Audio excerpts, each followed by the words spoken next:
All right, this is being live streamed, and right when I clicked live stream, my camera went out. What's going on, everybody? Welcome to episode 9 of Hot Genre Topics. This is fucking cool, With actually. the messed up camera. Uh, Oh, just some fun technical difficulties. yeah. All right, this is being live streamed, and right. There we go. Oh shit. Oh man, we got some more subscribers. Awesome. All right, I'm shutting my camera off right now. Okay, for anybody watching right now, and I'm just gonna look at the YouTube channel, but I'm here. It's pretty good. It's really wigging out right now, dude. Oh my gosh. So my webcam that crapped out 2 weeks ago, I've ordered a new webcam and it still has not come in.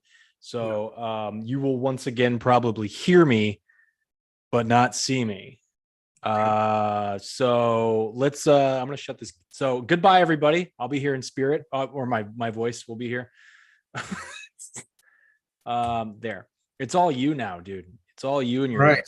So I'm actually pretty excited about this episode because we are going into the realm of anime. And the interesting thing about anime and horror, and really once you start getting into a lot of, I don't want to say foreign films, but a lot of things that were like not once mainstream but are becoming mainstream now, is you get a lot of other very interesting and intricate styles of horror. So each of us, we've gone over 5 different anime to talk about today, and then we're just going to talk about 5 different films that we've seen this week. One of them, I believe at least one of them on both lists, we have both. yes. So I don't know if you want to start off with the anime or if you want to start off with what we've been watching and work into the anime. No, we've let's do what we usually been doing. We've let's what we've been watching and whatnot. Because well, first of all, I took something off my list because I completely forgot. We have to kick this off the right way with none other than the one that's probably fresh in your mind and fresh in my mind. So I don't even think I've watched a movie since since I saw this Thursday night. Infinity Pool is out right now. I don't know. Is it like a nationwide release? I think so. So I believe and this is something that we had talked about off camera. So there's 2 different versions of this film. There's the NC-17 version and there's the R-rated version. So I went to go see the R-rated version, but I believe the one that was circulating around the film festivals, that was the NC-17 version. Yes, and I just realized something. We just jumped into our movies before we even plugged our hot sauce. Yes, we did. I was going to segue into that. Oh shit! But since we're there, so today I got a little bit of cheese here, so I'm not just like drinking this stuff today. But I have a Umami Reserve hot sauce. This is from Seed Ranch Flavor Corporation. It has oven dried olives, porcini mushrooms, and chocolate habanero. And now, to be honest with y'all, I absolutely hate oven dried. I hate olives in general, and porcini mushrooms. But I saw the chocolate habanero, and I was just kind of like speed buying when I picked this one up about a month ago with a few other different ones. But this is what it looks like. This is like I'll show you because I can show you the weird ingredients. I'm still trying to figure out where the camera is and everything, but yeah. No, I dig it. And then there you go. Cedar it's nice and simple packaging here. Nothing too crazy. I mean, if you look at it here, it's not chunky, but it's thick. You know? And then for the beer, I am going to be drinking a German-style Springbok smooth and satisfying lager. This one is from St. Arnold. So this is the one I'm going to be drinking today. They got a lot of good beers. I don't think I've been to their brewery before. I know it's somewhere in Texas. Nice. Where it is, I'm not quite sure, but that's the one that I'm going to be drinking today. Cool. And everyone will just have to imagine what your hot sauce and beer. No, because here's what I'm gonna do. All right. Oh shit. Sorry, I'm also like plugging that we're live on YouTube right now behind the scenes here. Nice. All right. So tonight's hot sauce, I'm gonna flip my camera on real quick. Here we go. See if it works. I'm back. Crazy mango hot sauce, Branford's. Up there, I'm gone. Oh my god, this is fucking annoying, dude. It looks Let's say that live right here. Really I ordered a goddamn webcam a week and a half ago and it hasn't come in. Bet you it's coming FedEx. Oh no, I didn't answer your question. We were texting earlier. Yeah, I ordered it off Amazon. I don't know if FedEx wow, okay. And it said like it was coming like Friday and it hasn't come in. So so that was my hot sauce. It's mango. I did some reviews on it. I heard it's like, you know, it has as you saw very briefly, it's a very like, you know, cartoony looking logo, but I heard it knocks your socks off. I can't talk tonight. For beer is this is a pretty popular brew in Florida. It's very, dude, it sounds like it's like a Florida beer. This is a Sweetwater Brewing Company. Oh shit, I suck at that logo. And I'm gone again. All right. Got like a remix going on here. It's like sweet fucking deal, dude. It's an IPA. I'm just, you know, they're kind of like really big down here at this brewery. I think where the fuck are they located? I think they're in the Gulf Coast out by like Tampa, if I'm wrong. Oh my God. I'm a mess behind the scenes here. Yeah, no, it's they've been independently brewing since 1997, so they've been around a while. They're kind of a big name down here. I've drank this before, and I thought I'd, you know, just throw it up here on the show. Nice. Anyway, let's jump back into Infinity Pool. All right, so Infinity Pool. You saw it on Thursday. I saw it at 10:45 this morning. Actually, I saw it at the same. I learned my lesson from last time. So last time that we were on the show, I was literally getting out of Skinamarink. And so I parked. So I just went where GPS said, you know, like this is the mall that you're going to, the theater. And so I parked outside of the JCPenney's. I haven't been to a mall. I don't even remember the last time I'd been to a mall. I was super young. And so it was a Sunday, yeah, obviously, like every Sunday that we're on here. Mm-hmm. And the whole thing closed down. So I walked out and I was like, oh, I'll just, you know, I'll go back through JCPenney or whatever. And they're like, nope, it's closed. You got to go around. There's no walkway around the mall. So I had to walk the entire way around the mall and try and like figure out where I was, and never been there before. It's pretty strange. But I learned my lesson this time, and I parked right in front of the theater. And then yeah, so I saw Infinity Pool this morning. I know that you're a bigger Kronenbourg fan than I am. I like Kronenbourg.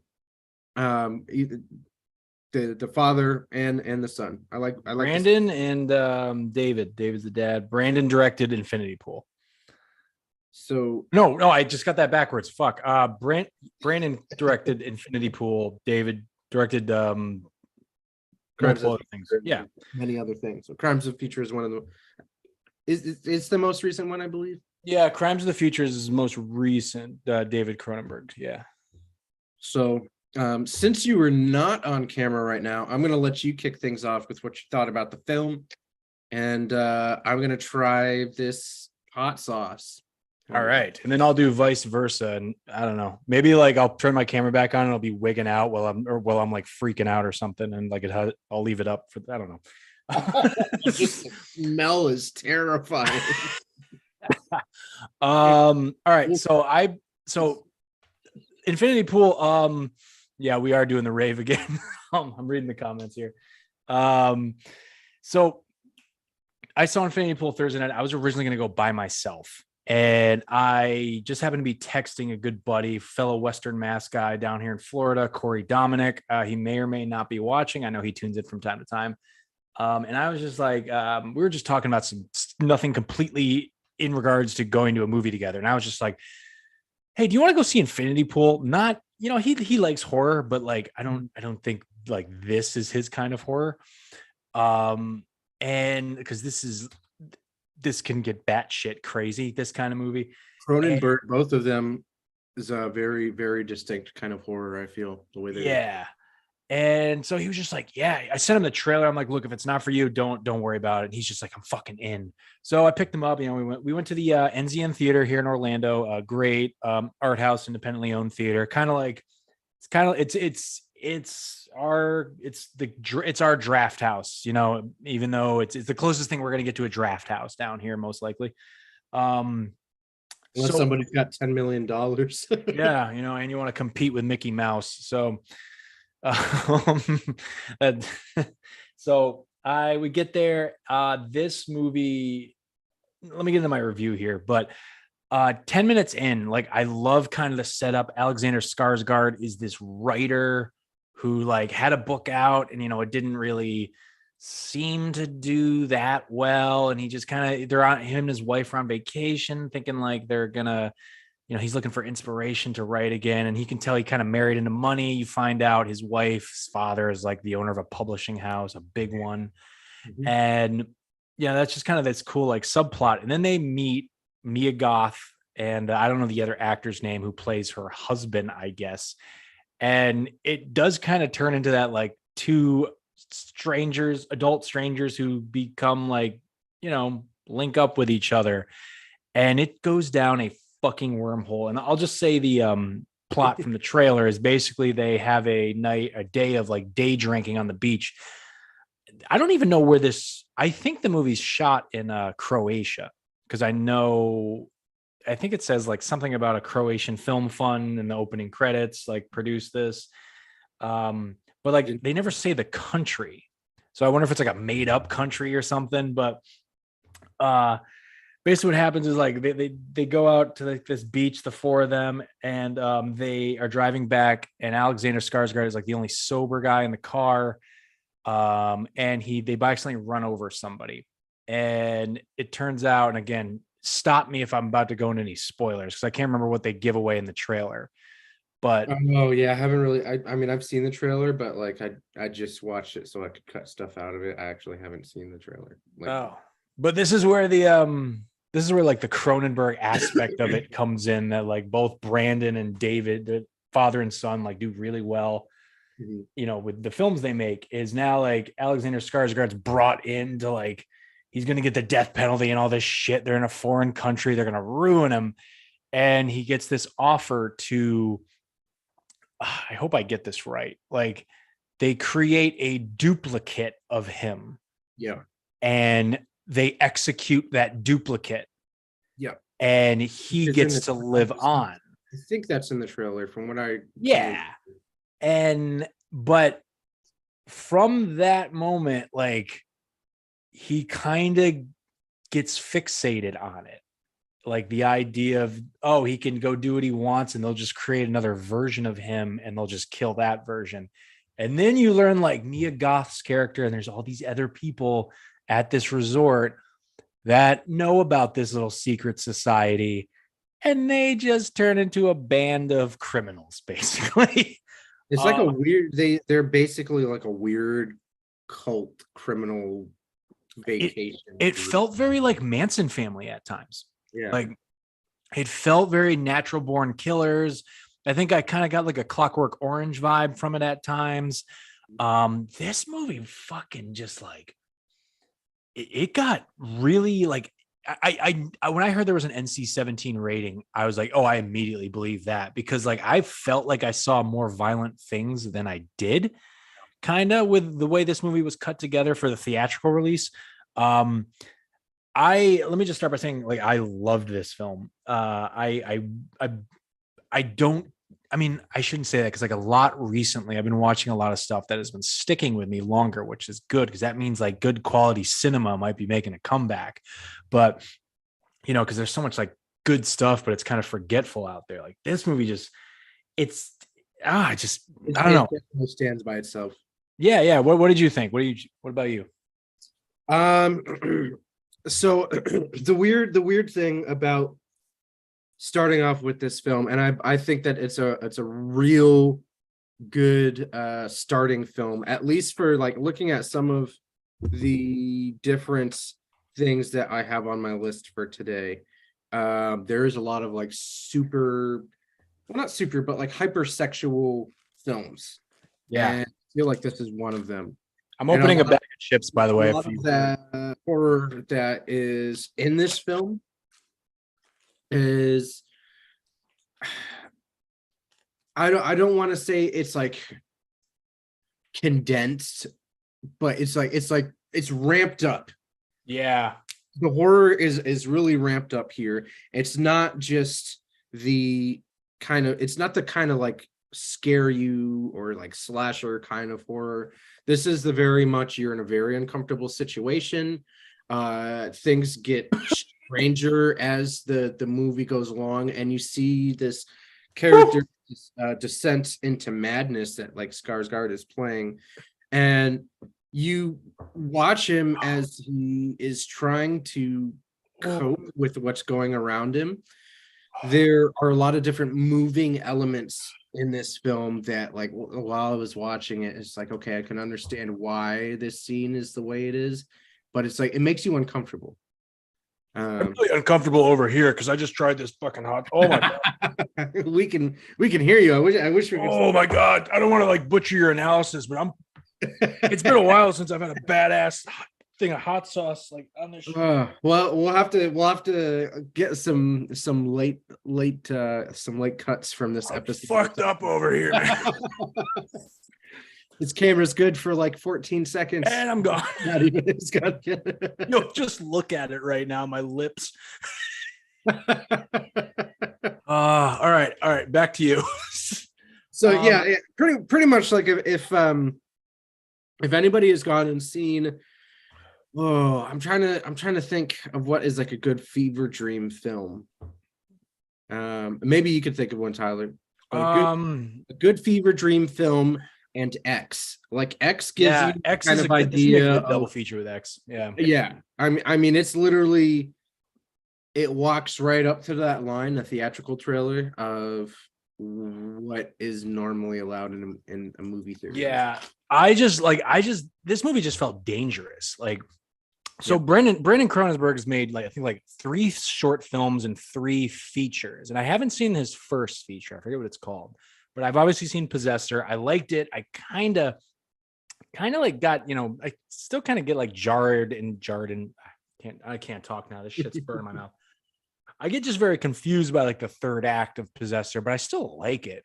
But this movie was just like very easy to follow. And it felt like kind of mean at times. And like, I don't think he doesn't strike me as like a mean guy director kind of thing, but like there's just like some mean stuff in this movie. It feels like Mia Goth. It's very cat and mouse kind of mean. Yeah, Mia Goth has such an incredible character arc in this movie because oh man. Whew. I'm thinking about Mia Goth and this hot sauce right now. Yeah, I'm just thinking about her performance and I'm also over here dying. But like the second you see her on screen, like, okay, she's gonna be bad news, but you don't know like in what direction you're gonna go, Right. bad news wise with her. And just scene after scene, she just like blows me away so much more. All the way up until I'm not gonna give away what it is because it does give away, but like that final last 20 minutes of the movie, and she has kind of this great monologue where she's on the hood of a car holding a gun. I just thought that was she's drinking wine. Yeah, dude, it's such a good scene. It's such a fucking great performance. There's just like some super weird shit that I don't want to say here because it just kind of like it's like at the end of the movie that primarily Mia Goth does. that I was just like, what the fuck was that? And the masks that they wear when they go to these Yeah. houses are so unsettling. But they're Uh, done so well. Whoever made those masks, bravo. yeah, it's such a fun, mean movie. I can't believe I'm putting those two words together. Um, I want to see it again, honestly. Like, and I haven't had a movie like that, so it's a good way to kick off the year with Infinity Pool. I thought it was like only select cities or like select theaters, but I guess it's just like everywhere. I didn't know. Um, so if you haven't yet, go check it out because Mia Goth is that bitch. Like, Well, the other nice thing about this film too, January and February are notorious for coming out with like iffy films. but it's a good time for horror. Feel like it's yeah, I feel like that it's a really good time for horror, and they've been doing a really good job this year. I mean, what do we had? We had Megan, Skinamarink, and this film all within. Yeah. Even though I didn't like Skinamarink, I mean, I'm still appreciative of that film. I fucking love Skinamarink. All right, we got more to talk about. So Yes. but go check out Infinity Pool. Oh my god, so goddamn good. Like Mia Goth really does deserve, like, so many people are lobbying for an Oscar nomination for Pearl. Dude, I'd give her like an I Oscar don't know how that nomination isn't for just like this. instantly on there. Yeah. But what else have you watched? What about you? All right. So to kick things off here, so after that we have Fear, which also just came out. Not as great of a movie by any means. But it's an hour and 25 minutes. It's directed by Dion Taylor. I don't know what else they have directed. But it's pretty interesting. Basically what happens is this guy is going to propose to his girlfriend, and I guess it was like her birthday the week before in this time frame. So they go to this mansion, just like weird kind of jumbled up mansion, and they find out after a while, they're celebrating and everything else, and they find out that some witches were taken there at some point, tortured and killed. And so now there's like this evil spirit in the house. And I think one of the things that sticks out to me, and if anybody else goes and sees this movie or waits until it comes out and we'll watch it in any of the different streaming services, I don't know who will pick it up. Somebody will. In theaters? It is in theaters right now. Yeah. So it came out, I think it came out this week as well. Oh, okay. Yeah. I keep seeing the poster for this, but I've never seen like any trailers on it or anything. So, yeah. Okay. So, I mean, yeah, at least like check out the trailer. Trailer is actually pretty interesting. But the thing that I thought is very interesting or more just like intriguing about this film is that it directly plays off of everyone's fears, or the spirit does. And one of the more crucial things is that it ties in the pandemic. And so everything is going all kinds of like hunky-dory for a little bit, and then things start getting weird. Like individually they start seeing things. Like there's one scene that I always love, little scenes like this, because it's something that they did really well in PT, the playable Silent Hill trailer. Unfortunately, that game didn't come to fruition, but the whole kind of, you're walking around and you walk down a hallway and then you turn the corner and you're in the same hallway again. Yeah. So they did that sort of kind of thing. There's nothing that really stands out in this film, but it's one of those ones where you can go in, you're going to get horror. You kind of know what to expect. There's nothing hiding here. The tropes that they're using are very surface level, but it's enjoyable. Okay. Yeah, I mean, I would just go ahead and check it out. Probably not in theaters. I don't know if that's a good thing to say or a bad thing. No, because I just looked it up and it's playing at the theater down the street from my house. So I mean, if you can catch like an early showing. I mean, my thing is Yeah. like movies theaters are just getting like kind of expensive now. Yeah. So I mean, I guess if you're just going to see one movie, but like if you're like me, probably don't go see like 4 or 5 movies a week. Is that all you have to say about Fear? Yeah, I mean, I enjoyed it. All right. So I wouldn't say it's good. I wouldn't say it's bad. It's kind of like a lot of these films that I'm going to be talking about this week are very middle ground, except for one of them, which is it's just a very terrible film. All right. Well, I'm not it's sure you know funny which you one that is, but it's funny you bring up Fear. In like because like this movie that I'm about to talk about must like kind of be trying to go toe to toe with it because this is streaming right now on Peacock, the NBC Universal streaming service. Blumhouse produced Sick. ooh, yeah. This movie I went in with such a low bar because it is a pandemic movie. It is a movie that acknowledges COVID and like it takes place in April 2020. And this movie just came out 2023 release date. I think it actually, well, the initial release date is 2022. It played a couple major festivals, but bar was so low going in because like, you know, sometimes like I don't want to knock Blumhouse. I think they're a great company, but sometimes they just like throw stuff against the wall, see what sticks, and maybe this stuck. And I was a little like, okay, whatever. It was like a Tuesday night. It's an hour and 23-minute movie. It's about two best friends that are quarantining at their family's lake house during the pandemic. And then they are threatened by an unexpected visitor. You know, just a guy with like in like a black hoodie with a knife and everything. And honestly, like he's wearing like kind of a something that like covers his mouth because you know it's during COVID and whatnot. But like you can see his eyes, but they never do like a full close up on him till like maybe the end of the movie. Ooh, so they got the imagination running. That's good. Yeah, so like I was just like I put it on and I was just like, all right. It was one of those things where I'm like, I'll give it 20 minutes. And because like I've just I've watched COVID movies like in 2021 when like a lot of people like went and made like a COVID movie in like summer 2020 and it got released in 2021. Some of them are good, some of them are just kind of like maybe I'm just not like ready to like see something that acknowledges something I'm still going through. That so like I don't know, maybe this just hit at the right time because like the opening scene takes place in a grocery store during the pandemic, during peak COVID times.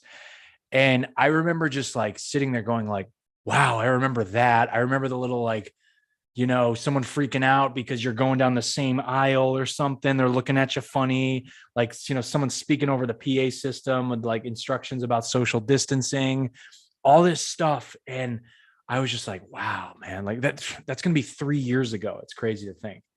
Um, Still feels like it was yesterday. And I was just like, this movie nailed like the experience of going to a grocery store during peak pandemic times. And I looked up the people behind it. Besides Blumhouse, Kevin Williamson, the great Kevin Williamson, produced it and he co-wrote it. Nobody knows who Kevin Williamson is. He's the mastermind behind. He wrote Scream. He wrote the original Scream, and the opening of the movie does kind of feel like the beginning of a Scream film. And so he's such a good writer that I feel like he was able to take, he's going to make a COVID movie. You know, some people do it and it doesn't really work that well. Kevin Williamson does it. It's probably going to be really good. Then it's about these two girls that go to this lake house and they're, you know, isolated and whatnot. And someone breaks in and there's this other subplot going on of, an ex-boyfriend tries to sneak in and see one of the girls. And you think you're getting a lot of these typical slasher film tropes. And then there's a really good turn about almost an hour in as to giving this villain motivation. And it's very much related to COVID, which I thought was kind of cool. And I thought it worked really well. There's also these really funny moments with just kind of joking at like stuff you'd go through during the pandemic that I guess now maybe you can kind of say are kind of funny. I don't know. but there's one scene that's in the trailer where the killer's in hot pursuit of one of the characters, and she like runs out into the middle of the road, and a car just like she stops a car. And she's like, please help me. Just please put me in your car. He's after me. He's going to kill me. And the woman in the car is like looking at her. She's like, do you have a mask? Do you have a mask? Like, and she's like, no, I don't have a fucking mask. Let me in your car. And it's so goddamn funny because I think Tell me that lady gets killed. that lady ends up playing a pivotal part that I'm not going to say anymore. But like, and she's only in like 20 minutes of the movie, and I think she kind of stole the movie. She's so good. I forget the actress's name. I was just looking up the cast before we got started here. But if you have Peacock, I would watch this. I would give it a chance. A quick watch, 83 minutes. Does kind of have your typical slasher tropes, but like I said, there's some new stuff in it that is kind of cool. And the whole idea of it being during coronavirus isn't that much of an eye roll to me, if that's how you feel. Sick. Check it out. It's sick, bro. Awesome. All right, you're up. That is sick. I'm excited to see it. I just don't have Peacock. One of these days I got to sit down and I really got to figure out which services I want to have as far as like streaming stuff goes. But now they got all these bundles too, so it's like, yeah, I think I have Disney Plus, but I also have Hulu. Oh yeah, a student account from Spotify, but like, so it's like I have I have like double Hulu or something. I don't know. It's very confusing. There's all sorts of kinds of craziness out there. But speaking of craziness, I'm gonna jump right into the next one here. We may as well go for the lowest film here, and what I mean by lowest is the lowest budget film. Oh, I feel like it is, and I'm sure Tyler, you probably have an idea of what's coming here. Oh yes, dude, I was so excited. So, if you hop on over the Tubi, and Gotta love Tubi. And I see, don't get me wrong here. When I riff on these movies, I understand it is really hard to make a movie, and I know that this movie was something that they were trying to do a little bit more serious, but when you get a lot of people that are not used to acting or just starting out, it still comes off as super hilarious. Yeah. And the title of this film kind of just, it makes you know that they're not taking it 100% seriously. But this is a 2022 film by Sean C. Phillips. It's an hour 43 minutes. It's TVMA. This movie is called Amityville Karen. I'm telling you, just go check it out. Thankfully, it's the I feel like the cedar is dying down here. So if you live in Texas, you know what I'm talking about, or anywhere where there's like a juniper. If you're super allergic to that, then you know how terrible it can be. So this is definitely going to be a film that I'm going to be talking about over on my TikTok sometime this week, now that I'm not like dying from cedar. But basically what happens in this film is there is a Karen lady who there's nothing you can do that will make her happy. So she works as I guess like a health inspector. And the only place that she goes is to this bar, or I guess it's like a wine bar. Yeah, it sounds about right if she's a Karen. Yeah. So she's going to it's wine o'clock. She's like stealing wine and like making these guys' lives miserable and everything. And they're like, I don't really know what to do about this lady.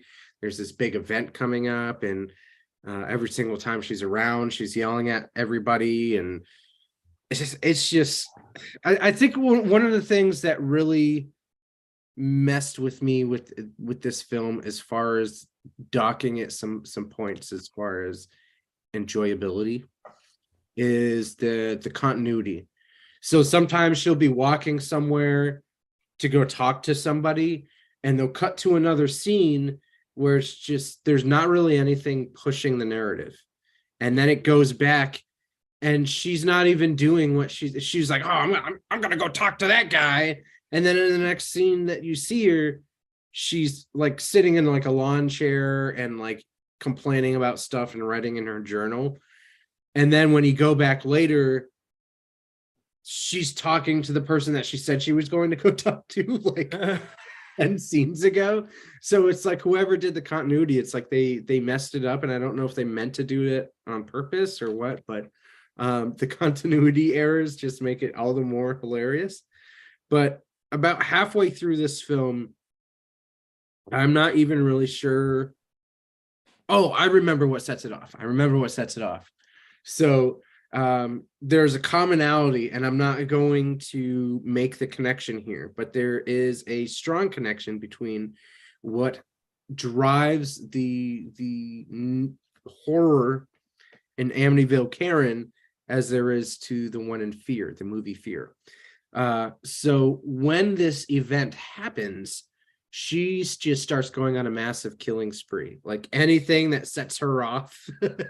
As you can imagine, like as a like somebody who's acting like a Karen, she's just going everywhere, killing everyone for no reason. Like she kills somebody, I think, because like the wine pour was bad. Yeah. That's awesome. She at one point in time she calls a plumber because she went to the bathroom and clogged the toilet, and she's mad that he smells bad, so she kills him.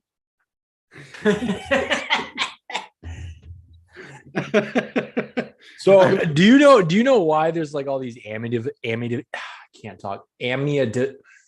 Say it. I can't say the word. Amityville. Yeah, there we go. All those movies with that name in front of it. I don't know if you know why. I was wondering that when I started watching the movie. I was like, what does this have to do with anything? So but if you know, give us the inside scoop. No, like I don't know like the full thing, but I know it has to do with it's public domain. So there's been like all these sequels to the Amityville horror franchise of the 1970s and 80s. There's like 6 I cannot say the word. Whatever. There's like a bunch of sequels to that, but like a lot of, I guess you can like use it for public domain also, and you can like have a movie in that universe of some sorts, but like make your own little subplot to it. Like there's Amityville Cops or something. Like there's a few. You can look it up on Tubi. There's got to be. I know someone who like wrote a movie like that and got it produced. I don't know if it's a good movie or not. I'm not going to knock it here, but I think it's Amityville Cop is like another one. It's a friend of mine, Gina McGahee, I think wrote that. But yeah, I guess that there's something within the public domain to do that. And that's why there's all these movies with that title and another part to the title. So that's probably how this thing got made, because you didn't have to buy rights or anything. Well, Amityville Cop is also on Tubi if you want to check yes. It. I haven't watched it. Maybe I should. I don't know. But I think I should. I got to show you all the cover art for this one. I mean, this is one of those films. I just looked it up. It's really cool. So this is the cover here, Amityville Karen, and so I think the interesting thing about the film is that there are quite a few actors on there that I feel like if they just keep going, they'll probably be in some pretty big pictures at some point, because they have some decent acting going on there. Especially for what they're shooting for here. I mean, it is, I believe it actually, is it listed as a horror comedy, or is it just listed? I don't know. Sometimes things are listed as like a certain genre, and I'm like is it really that? I don't know. Doesn't say. All right. Yeah, go check it out. Tyler, going. My next film is streaming on Paramount Plus right now, and I hated it. I'm sorry. We're getting the ones that aren't so good out of the way. Yeah, because like the next few, like I actually thought were pretty good, so I'm getting this one out of the way. And this is a movie I wanted to see for 20 goddamn years. Wow. I remember, and I knew it wasn't going to be that good though. I remember being like 15 years old in the movie theater. I think I had like a teenage girlfriend at the time, and all you do when you're, a teenager and you are dating someone, you just go to the movies, at least before you get your license. I just remember being in the theater and seeing the preview for this movie with a girlfriend at the time, and she was like, "Oh my god, I want to see that." And then we broke up like 2 weeks later, and I never saw it. And I probably should have just kept it that way. But fuck, this is so mean. This is streaming on Paramount Plus right now. I don't know where else it may or may not be, but this is 2002's They. Okay. You know what it is? I know the movie that you're talking about. Have I seen it? No, but Yeah. I'm pretty sure I don't need to. Well, it's just like, so this came out. This is very much, where do I start? This came out, I want to, early 2000s, before like, torture porn hit the market with Saw. It was a couple years before Saw. So like there was a lot of ghost movies, I think, coming out at the time, which would explain, because like this is post Sixth Sense. I think Sixth Sense was really the movie that kicked off a lot of ghost films. Way after 13 Ghosts. Yeah, stuff like that too. And then like, this also, there was also oh, I just burped up some hot sauce. Oh my god. My tongue is still kind of just, this is strong. This is really good. Yeah, I got some good stuff over here too. I'm gonna pick this up. Yeah, I will, bro. So this is like kind of hitting right around the Japanese horror crate, American, adaptations. Like The Ring came out a month before this. But I wouldn't say like this is trying to like capitalize on that genre that was going on, because like, but like you saw a lot of films kind of come out after the fact. But Right. This movie is actually technically called Wes Craven Presents They. Oh.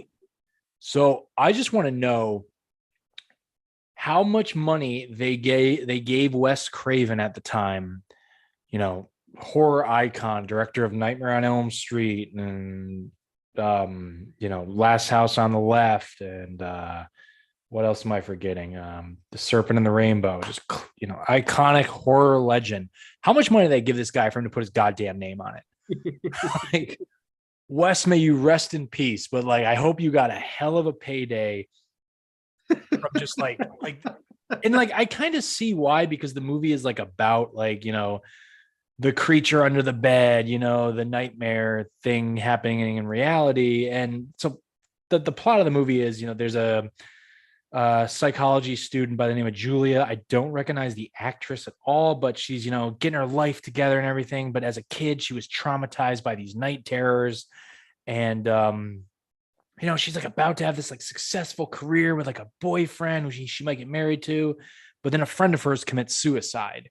And, look, I don't want to, sit here and try to crack jokes with that obvious theme at all, but like this, she gets a phone call from like a random guy, and like she's just like, yeah, oh my god, like I'll come meet with you, like, right away, I'm sorry, I'm on my way. She meets with this guy in a bar, and he's like kind of freaking out and everything, and there's just like this god awful dialogue between the two of them, and then he just whips out a gun and blows his brains out right there. And it's just like you can tell they're trying to make like a dramatic impact of a guy killing himself.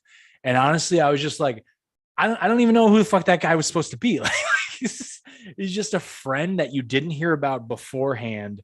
And then he just calls her up out of the blue. And then he just like, oh my God, I'm seeing stuff. I'm going crazy. And then he shoots himself. So there's just like no character. There's like no attachment to that character. There's no attachment. And so I was just kind of like, okay. And then that's what sets it off. Like, all of a sudden, like these night terrors start to, return for her. And she's like seeing all these like creatures that look like smaller versions of the monster from Cloverfield. Like, and it was kind of weird. And, then she starts meeting like other people who like have seen these creatures also. And guess what they're called? Guess what would they call them? They. They. Like, So it's kind of like have you ever seen that old black and white movie with the ants called Them?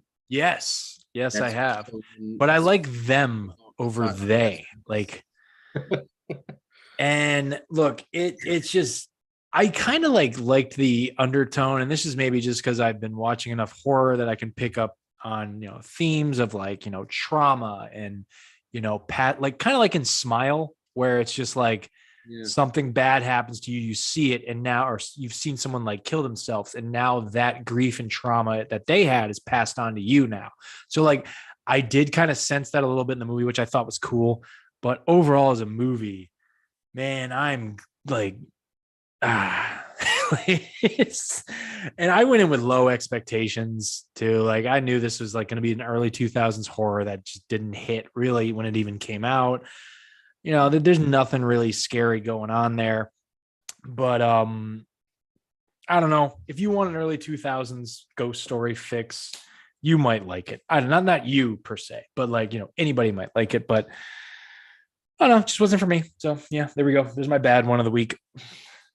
So if we're going with stories here, I am gonna go with my next film here, The All right. Lodgers. It's Okay. a 2018 film by a director, Brian O'Malley. It's an hour 33 minutes, and is rated R. So this is more of a gothic horror tale. Again, you can go ahead, you can watch this one on Tubi. I believe it's streaming on a couple other different services, but I'd never look them up. I just figure out which one I can watch it on, and that's the one I'm going to mention first. So it's on Tubi. So what happens in this one? This one's going to be kind of spoilery because I can't really explain anything about this film because it's a slow burn film. So you kind of just pick things up as you go. But some of the main points here, without spoiling too much, is that these children are trapped in a house, and they can leave if they want. But the ghosts that are there will follow them and take them back to the house. So basically what happens is that there's some kind of like very like old curse, and this girl, so there's a brother and a sister, and the sister wants to leave, the brother wants to stay. And this is one thing I do have to warn people about. If they're like, I guess this will be the I don't know what the trigger warnings or whatever. Yeah. There's a lot of odd, like, granted, with all the other stuff we're talking about and all the violence and everything else, there's some very odd sexual tension here, from the brother's perspective. So like he really wants to bang his sister. What the fuck? And I think the way that the story goes, it's kind of like, because they can't leave, it's implied that they have slept together multiple times. And so she's the one that goes out to the different villages and everything that's around them and does her shopping and takes care of the house or whatever. And she meets one of the shopkeeper's sons and like falls in love with him, but like doesn't want to admit it, doesn't want to go around him because they're cursed, and he doesn't know that, but it's not going to end well. So they have this curse going on between, and then they have this weird sexual thing going on between the brother and sister, and then they have this other thing where the townspeople really hate them and they're afraid of them. They don't like her. There's one scene where they jump her, they beat the crap out of her.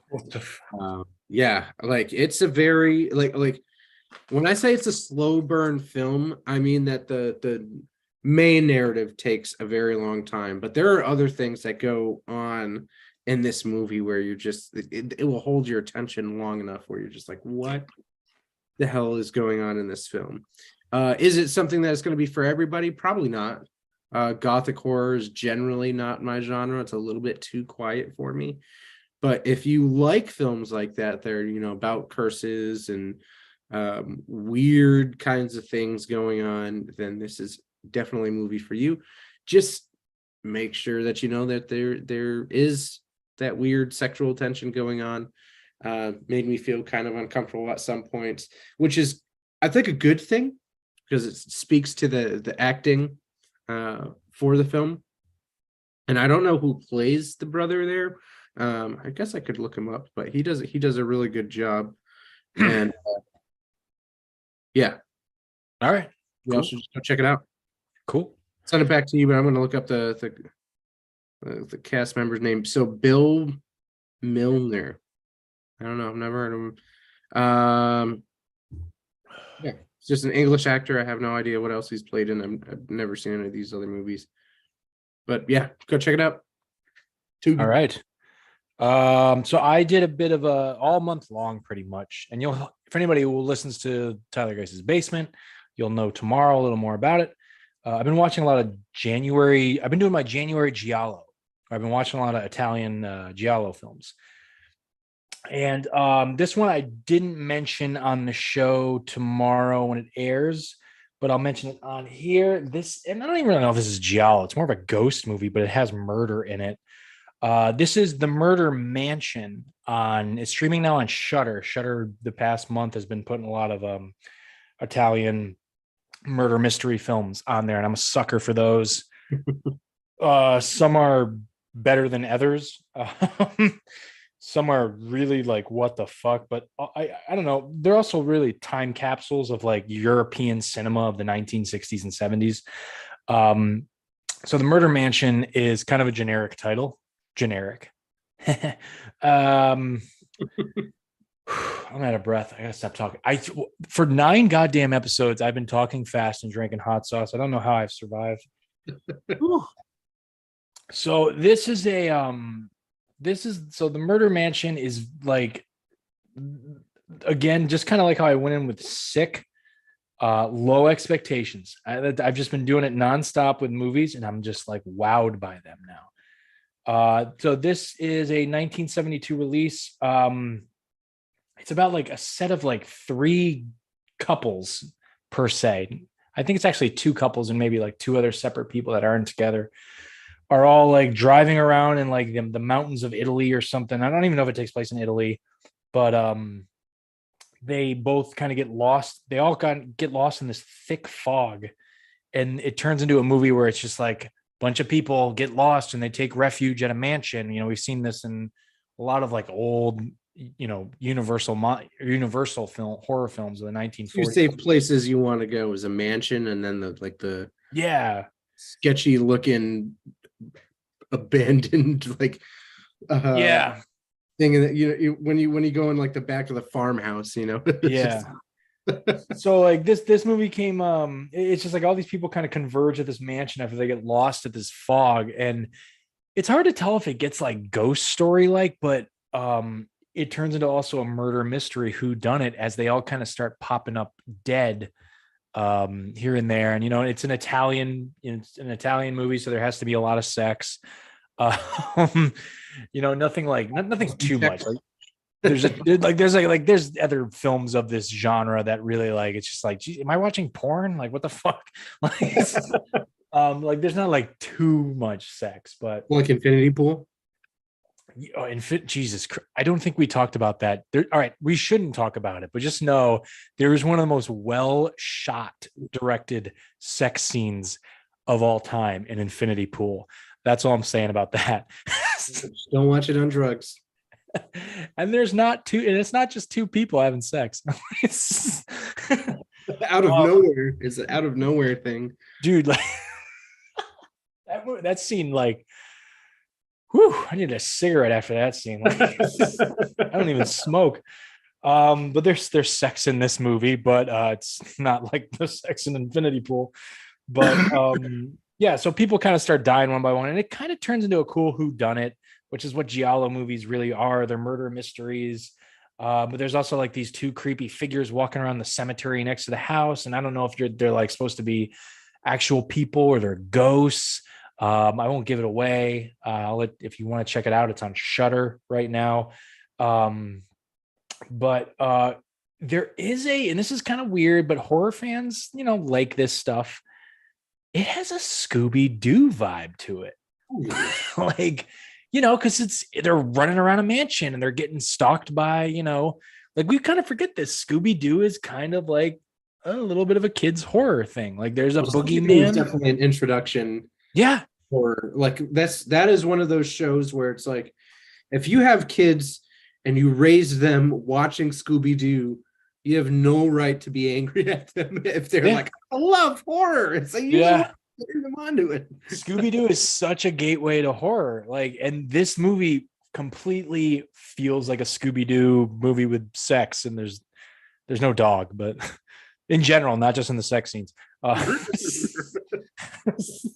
But yeah, Scooby-Doo, it just feels like, you kind of start narrowing it down of who it's going to be, and you might think it's somebody, but then it turns out it's not. I had a lot of fun with this, and again, it's a quick watch. I think this was also 83 minutes as well. It's a good sweet spot for films. Yeah, I went in completely blind. My one little 90-minute. Yeah, my one little piece of like cinema knowledge to go with this movie is the great Ennio Morricone, film composer, did this. Did he? Wait, I might be wrong. I might be thinking of a different Giallo.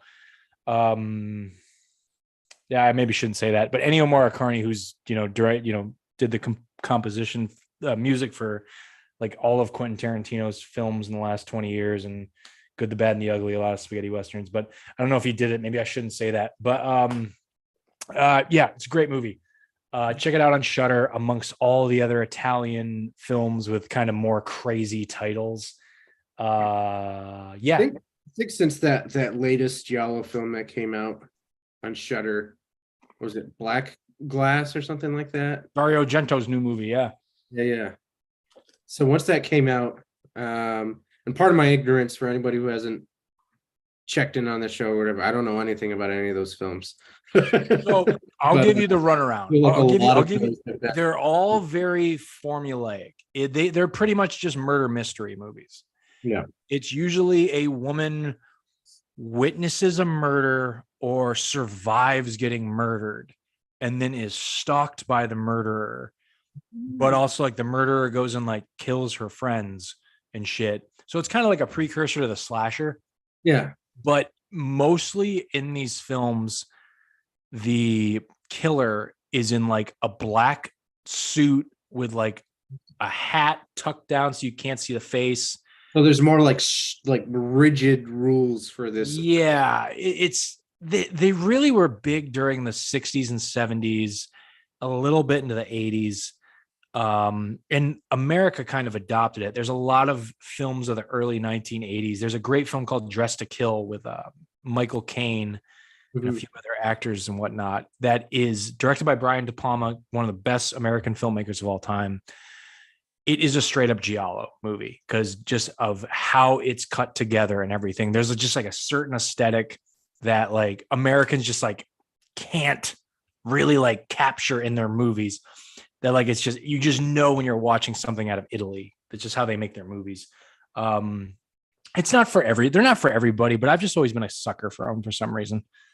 Yeah, I gotta put together like a watch list. I think between you and then the author Judith Sonnet, who does she writes a lot of extreme horror novels. Super big cinephile, super into all that kind of Italian horror kind of stuff. And between the two of you, I've started to like build this library of movies that I don't know, probably like midsummer. I'll probably hop into them. I feel like that's like a good time. I think if you go on Tubi, there's like an Italian horror section if you go into their categories now. Because a lot of the stuff that I'm saying that's streaming on Shudder, yeah, noticing it's also on Tubi. Yeah, Tubi. I kind of would like to feel that podcasts like this one or live casts have done some type of justice in bringing more people to checking out Tubi, because their library has been expanding like crazy. So, all right, yeah. Speaking of that, did you have anything more with that film at all? No, I'm good. How many more do we have before we get to anime? So I have one more because we me too. So I'll go through this last one here, and I guess I will. So I'll put this one out as another trigger warning. So this film, I had no idea. It is heavily religious. So for people that don't like religious horror, probably sit this one out. But I thought it was pretty interesting the way that they did this. So the movie Limbo is on Tubi. You can go ahead and check it out. There are a few movies titled Limbo. This one is is from 2019. It's an R-rated movie directed by Mark Young. I've never seen anything by him before. It's an hour and 30 minutes. So again, right in that sweet spot. So what goes on in this movie? It's a pretty interesting concept. So this guy wakes up and he's in this room. He's talking to this guy, and it's very much seems like, okay, this guy just got arrested. He's getting interrogated.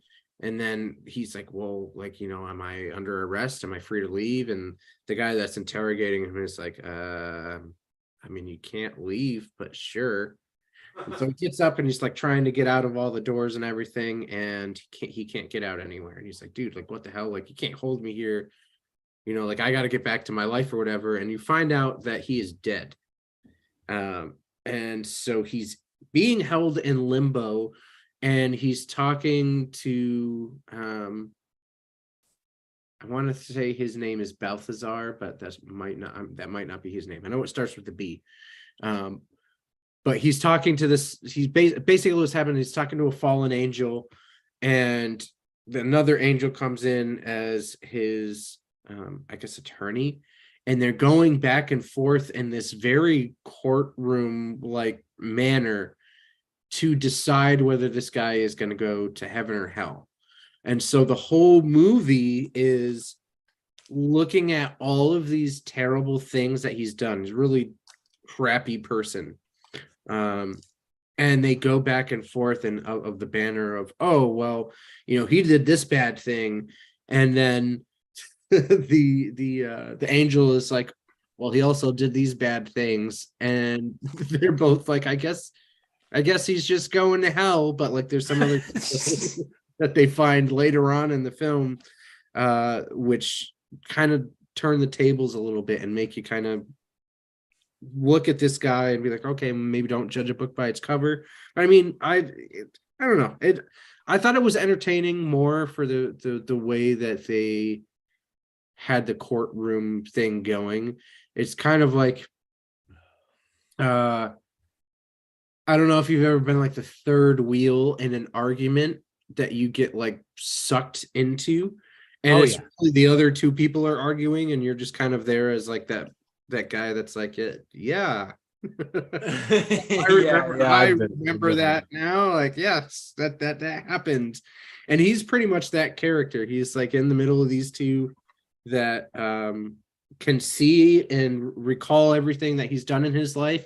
And for some reason, I guess just because he's dead, he can't remember anything. So while they're going through this, they're also having to jog his memory of what's going on. So I think it's a pretty interesting concept of maybe like when you die, you don't remember anything from this realm. And then you're still just judged on the kind of stuff that you do in this realm. So is a very strange in that way. But if you want something that's a little bit more approachable, not anywhere near as dark as Infinity Pool or The Lodge or anything like that, but something that is just more on an entertainment kind of borderline make you think. I mean, everything's pretty much spelled out in this film, but if you like something that's a little bit out of the ordinary of horror, I would definitely suggest checking this film out. Okay, cool, dude. And that is it for my 5. So we're up on your last one here. Yeah, mine will be super quick because we've talked about it on the show. I just hadn't seen it yet, and it's streaming on HBO Max right now. That is none other than the big hit at the end of 2022, The Menu. Yes. Finally got around to seeing it. Absolutely loved it. It's absolutely what everybody said, you included. Everybody said it was. Didn't even really feel like a horror movie to me, but I know it's like kind of getting, and like I know it gets like lumped into it just because of the fucking, the kills and everything and all the craziness that happens. I don't know, just because I've worked in the service industry before, I've never, worked in a kitchen or anything, but just in other aspects of it, like, holy fuck, is this just so relatable? Yeah. How is Ralph Fiennes not Oscar nominated for playing the chef is beyond me, because he is just that typical, not old guy, but like older guy that is just like tired of everybody's shit. Yeah. I I feel like that is going to be, if Gordon Ramsay was not a TV celebrity, I feel like that's how he would be. Yeah. Um, I love You there's fucking pretentious nitwit. so many great characters in this movie with the guests. Anna Taylor-Joy, like always, she's great in it. Yeah. I was worried because like when I saw the preview for this, I was just like, Anna Taylor-Joy looks like her character just like sucks. Like I was like, she's a great actress, and I can't believe she's taking a role like that. And when I see it, obviously she becomes more prominent as the movie goes on. Yeah. And is the lead of the movie basically. But like the opening scene, you don't think that. And the guy she's there with, I forget the actor's name. He's another good young actor. It's a good bait and switch. Yeah, he's good in it as just kind of like a guy like that, even if he's not like in love with like food and chef's table stuff. Like anybody who has, I know so many people that are kind of like that guy, like that character, with their obsession about things. But he was everybody was great. And John Leguizamo was great. I didn't even know he was in it until Yeah, he plays the movies, the actor that's like in a bunch of bad movies, and yeah. he's like, I guess him and his girlfriend or wife are like, about to divorce or something. Then there's like the three guys who work at like the rival restaurant that are like trying to run him out of business or something. It's just so fucking good. It was so good. I think so. One of the interesting things too is that every one of those characters, and this is something I feel is really hard to do in a movie like that. Every one of those characters played off each other wonderfully. Yeah. Yeah, it was so good. I do want to mention, I know you can't see me, but I'm looking up. That's why I'm getting away with shit. I don't got the camera on me. So I'm looking up shit. It's really why he doesn't have his camera on, so you look things up. God, I hope I don't butcher names. I know we're about to say a lot of Asian names tonight, but it's Hong Chau who plays Chau. She's doing really. She's got a lot of great work out right now. She plays Elsa, the chef's right hand, pretty much. Oh yes, The hostess or some sorts. She was fucking awesome, and she's also in the movie. It's not a horror film, but The Whale with Brendan Fraser, who's Oscar nominated for that. Really to see that. Yeah, she's in that, and she's really good in that, also in a supporting role. Jeanette McTeer, who plays like the food critic, who's there with her husband, who seems like he's also a food critic. She was on Ozark, a great crime drama show that actually I feel like would be good for horror fans. I feel like horror fans should check out Ozark if they haven't, because there's very dark, ominous, dreadful tones to it. It's the darkness of humanity. Yeah, yeah. Yeah, great cast all around. I fucking loved it. I know we already talked about it, but I didn't see it at the time, but I loved it. Whew. Yeah, I think it was a really good movie. I mean, there was definitely times. I mean, I spent almost 13 years in culinary, and yeah, there were times where like I just wanted to like bring people in and like, throw them in the oven or something. It's like one of the most stressful jobs. Like I feel like, dude, like anything from like working in like a high upscale restaurant all the way to like fucking Domino's. It's just full of people being shitheads to you. Yep. So yeah. Somebody needed to make a movie like that, and I'm glad it got made. But let's do it. With a cheeseburger. Oh, dude, that cheeseburger was dope. I want that cheeseburger so bad. all the overcomplicated crap that people want. Yeah. You know, And then like the weird thing is it's like, so I mean, I'm not going to go on a super long rant about it, but I definitely could because I've done some rants in my life. But the amount of people who absolutely know nothing about food and then go to these high end restaurants and order this stuff and then want to critique it, and it's like you don't even know like how to make it. You don't know what the flavor profiles are supposed to be. You're just Yeah. complaining about it, and it's just like if you don't, it's like just because you can pay for it doesn't mean that like you have the freedom to be a shithead about the food that you're eating, you know. And I think Yeah. that's one of the other critical things too, that they note in the film, uh is the chef is like you're not eating the food, you're like you're tasting it. Like that's the Yeah. whole thing of like when you go to those high end places and people are just like devouring the food and being like, oh, it wasn't enough. It's like some of those dishes, like even if it's something where it's like, oh, we're going to make this foam and then we're going to make a gel and then all this other kind of stuff, like the math that goes on in those things, like like imagine being in a kitchen and you're like, okay, we're going to make a hard boil, like not a hard boiled egg but not a soft boiled egg.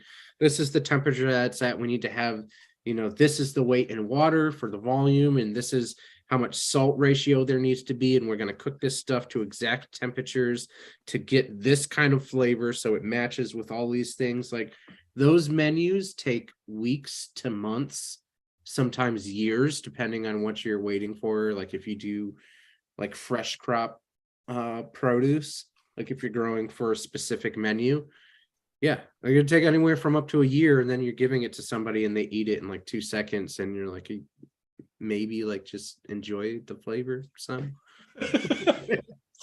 please. That's why I would never want to. I could never get into culinary. I would rather, if it became a choice between like being homeless Mhm. and working in a kitchen, You'd probably be homeless. I will suck it up and just like live on the streets till something else comes along. Like, I don't fucking want to do that. No way. It's fun in small bursts. It's not for everyone, but it is fun. But I mean, like you gotta. I mean, there's like the scorching heat and everything. I think the thing that I hate the most, and this is something that like if I ever went back to the culinary industry, I would never do. Working with steak. First, Yeah. if you order a steak and it's well done, you're just wrong. Like this is the wrong thing. Like I won't even do it. Like, nah, someone else ruined this. Like I get anxiety. I get anxiety cooking for my wife. Like I fucking can't do it. Like, no way I'm cooking for a stranger. Fuck that. All right, we should move on though. We should get to our topic. yeah. I could talk about cooking and food all day and everything here, but Well, we have a handful of people here. We got a handful of people watching. it's about 6 people watching. Thanks Fuck for yeah. coming. By the way, Generic's not by himself. I'm here. Camera So still doesn't work, so he's I want to apologize ahead of time because we're talking anime horror, and I wanted to do this. I think since we talked about having topics for this show, but I realized something. Like you, my co-host. Oh, dude, we just dropped down to 4 people watching. What the fuck? they were like, damn it, they saw us. We gotta get out of here. Fuck this shit, dude. So Anime.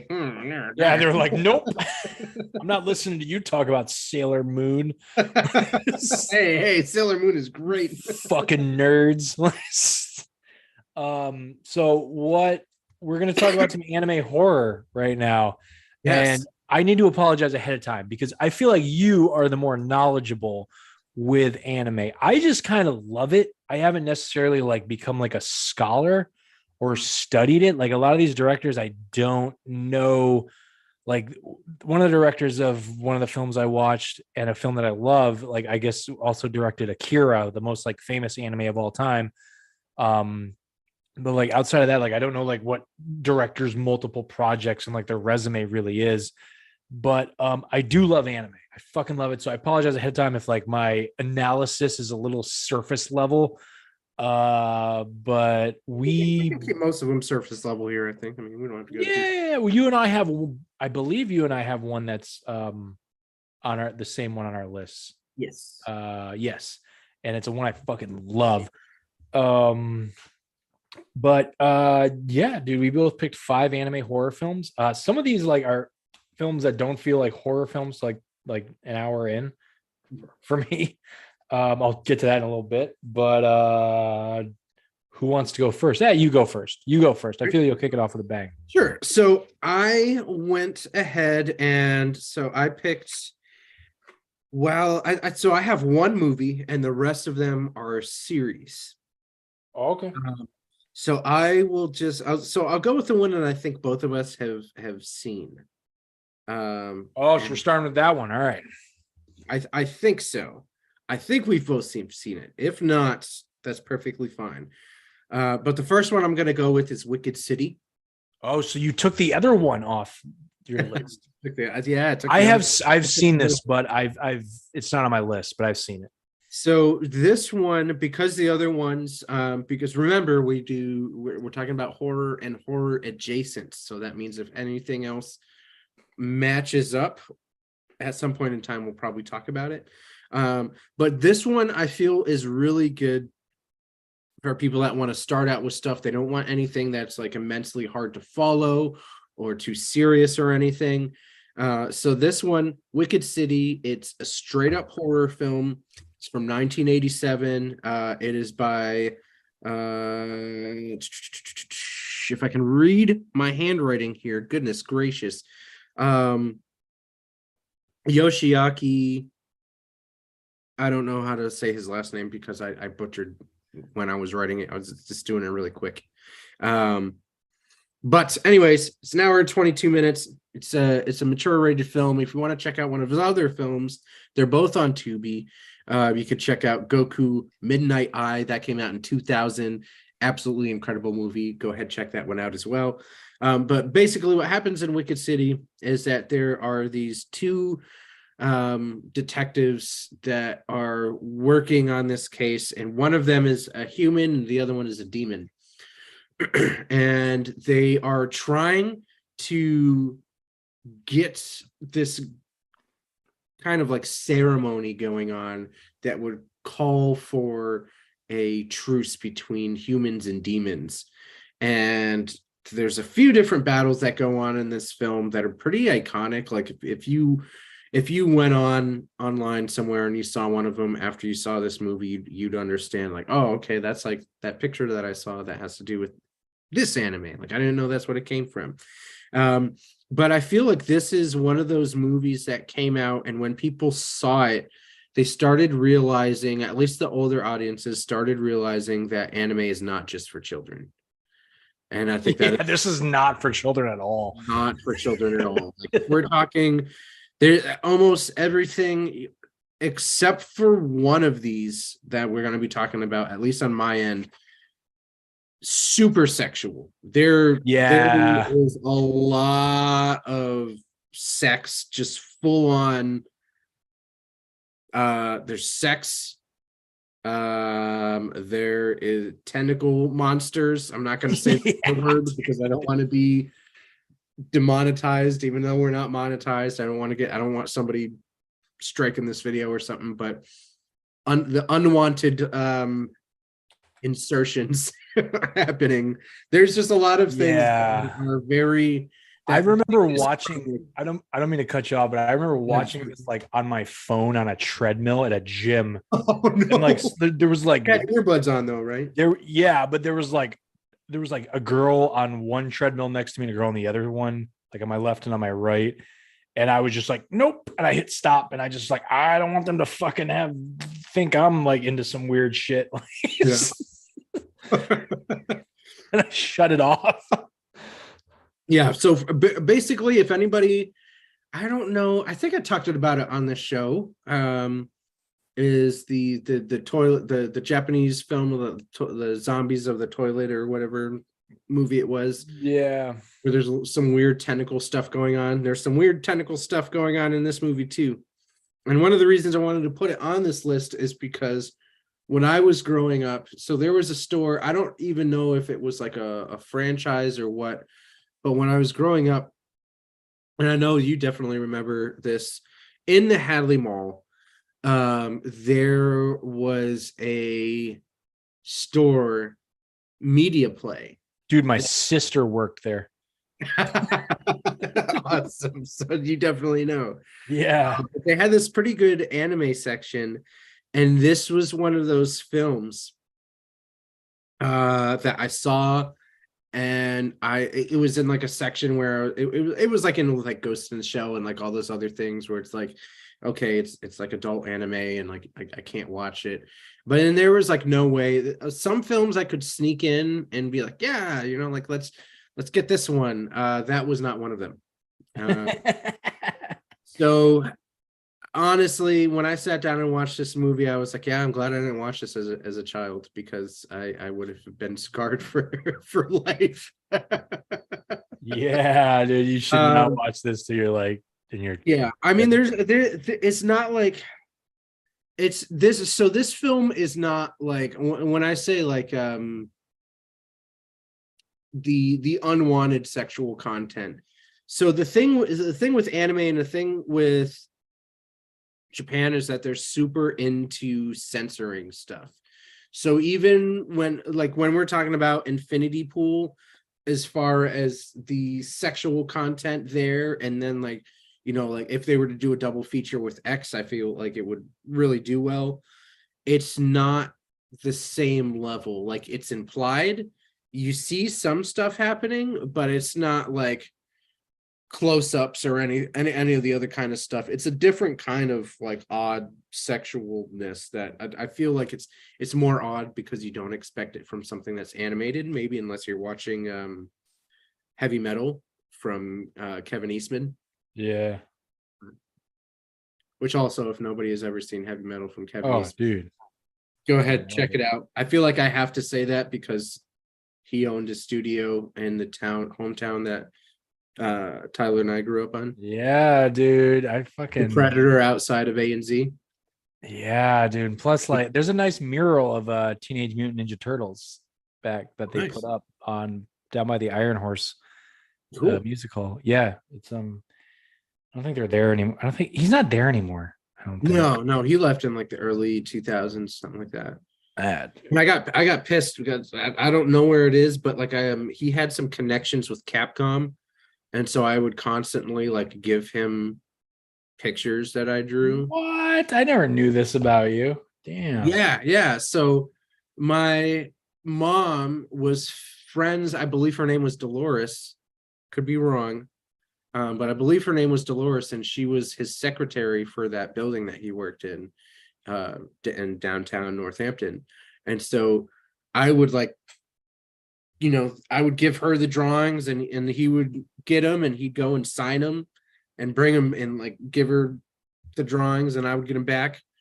And then what? I had like a little journal of them, and I've moved so many times that I don't know where any of those pictures are. That's fucking cool. But it's just a good like feel good memory, So, nice, dude. Cool. Yeah, that's Wicked City. A little bit off topic there, but yeah, that's Wicked City. No, it's all good. Check it out. Don't check it out. All right. My first of the evening is first, I think it's a sequel, oddly enough, because I've seen the original. I like the original, but for some reason I always flock back to this one. Maybe it's because it's accessible, very easy to access it. I can't talk. Whew. By the way, I'm like halfway done with my bottle of hot sauce. It's really hot, but I'm really enjoying it. I need to catch up, but I may have had like 3 beers before. I also love plantains, and I don't know if I showed it earlier, but I'm using plantains and my hot sauce. So nice. So my first one of the night is going to be Vampire Hunter D: Bloodlust. Yes, I just saw this film like 2 or 3 weeks. Yeah, so it was it was like the last film that they had at the Alamo Draft House in for Terror Tuesdays. Love that film. Yes, let's hear it. I want to hear about So this. I love this film too. So you got to see it on the big screen, you lucky son of a bitch. Um, this is like a post-apocalyptic vampire movie or some sorts that like, and look, I remember when I first stumbled upon this movie, and let me just say this, that's cool that you got to see it on the big screen. I actually highly recommend you check this out on the big screen because I think there's cool just like animation, and I don't want to say camera movements because it's animation, but like just like spectacle on screen that probably hits really well on the big screen. It's like camera control, like camera Yeah, angle. yeah. Like so like even the opening shot where it's just like pulling back through like a city and there's like all these like crosses and stuff or and there's like mansions and shit, like all this rundown buildings. I was just watching it like, wow, this probably looks cool on a big screen as I watch it on my laptop because I don't know if I should say this. I don't want to rip anybody off from a royalty check. Someone did a rip of it and put it on YouTube Oh, actually. and it's been there for like 10 years. Yeah, I mean, the movie is, what was that, late 80s, right? No, the first one I think is late 80s. This Vampire Vampire Hunter Hunter D D? Bloodlust is 2000. Really? Okay. Okay. Yeah, so maybe you So saw then the maybe first one. I Vampire don't know. Hunter D was out. No, Vampire Hunter D, I think was like 93. But what was Bloodlust, dude? Bloodlust is the sequel. Yeah, that's what I'm talking about. Yeah. And I don't understand how the two of them are related. I have no idea either. Like I've seen the first one and I'm like, this is cool, but I don't know. I don't see any connection to Bloodlust at all. But sometimes that happens with anime. I don't know. So this is about about just a vampire hunter who is, it's kind of like Blade. He's like half man, half vampire. And he's hired by this family to rescue their daughter. Her daughter's name is Charlotte. Um, and the vampire hunter is Vampire Hunter D. I think he goes by D because he's I don't know if I'm pronouncing it, a Dahamper. That I don't know. I'm Yeah, saying it's weird. So, spoiler alert here for nobody who has ever seen Vampire Hunter D. Um, the vampire hunter in the first one is Dracula. Like he is part of the yeah, Dracula. basically, yeah. And so it's very confusing because when you get to Vampire Hunter D Bloodlust, he's not even the same, he's not even part of Yeah, the it's not the same guy at all. He's like he's a bounty hunter basically, Yeah. which I think is cool. I like bounty hunter movies and stuff.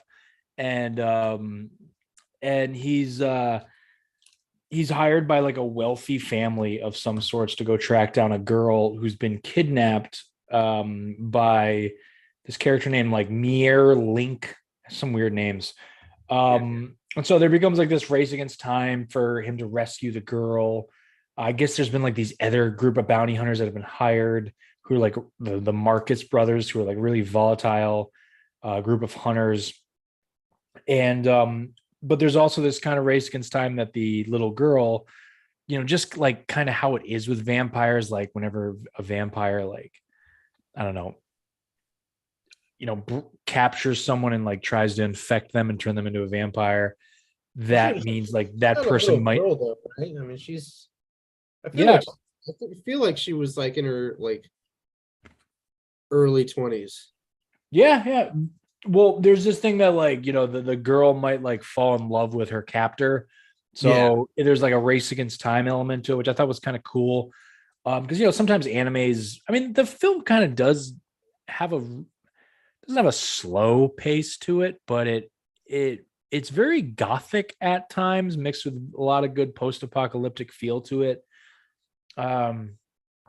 It paces really well for me. And you know, my story for this is I did this as a blind rental at a video store called the DVD Den in Amherst, Massachusetts, back in like 2012. So this is like and like, unfortunately that store is not around anymore. I miss that store. I mean, I don't live there anymore. Stores for from the pandemic. Yeah, I think this closed I think this closed like a few years after I initially rented it, but I rented this on like a 5-day rental and I think I watched it 3 times. It's such a good, like, turn the lights off, zone out, probably smoke a fat bowl, but um fun anime. And like this, like I was saying, this came out in 2000, I believe.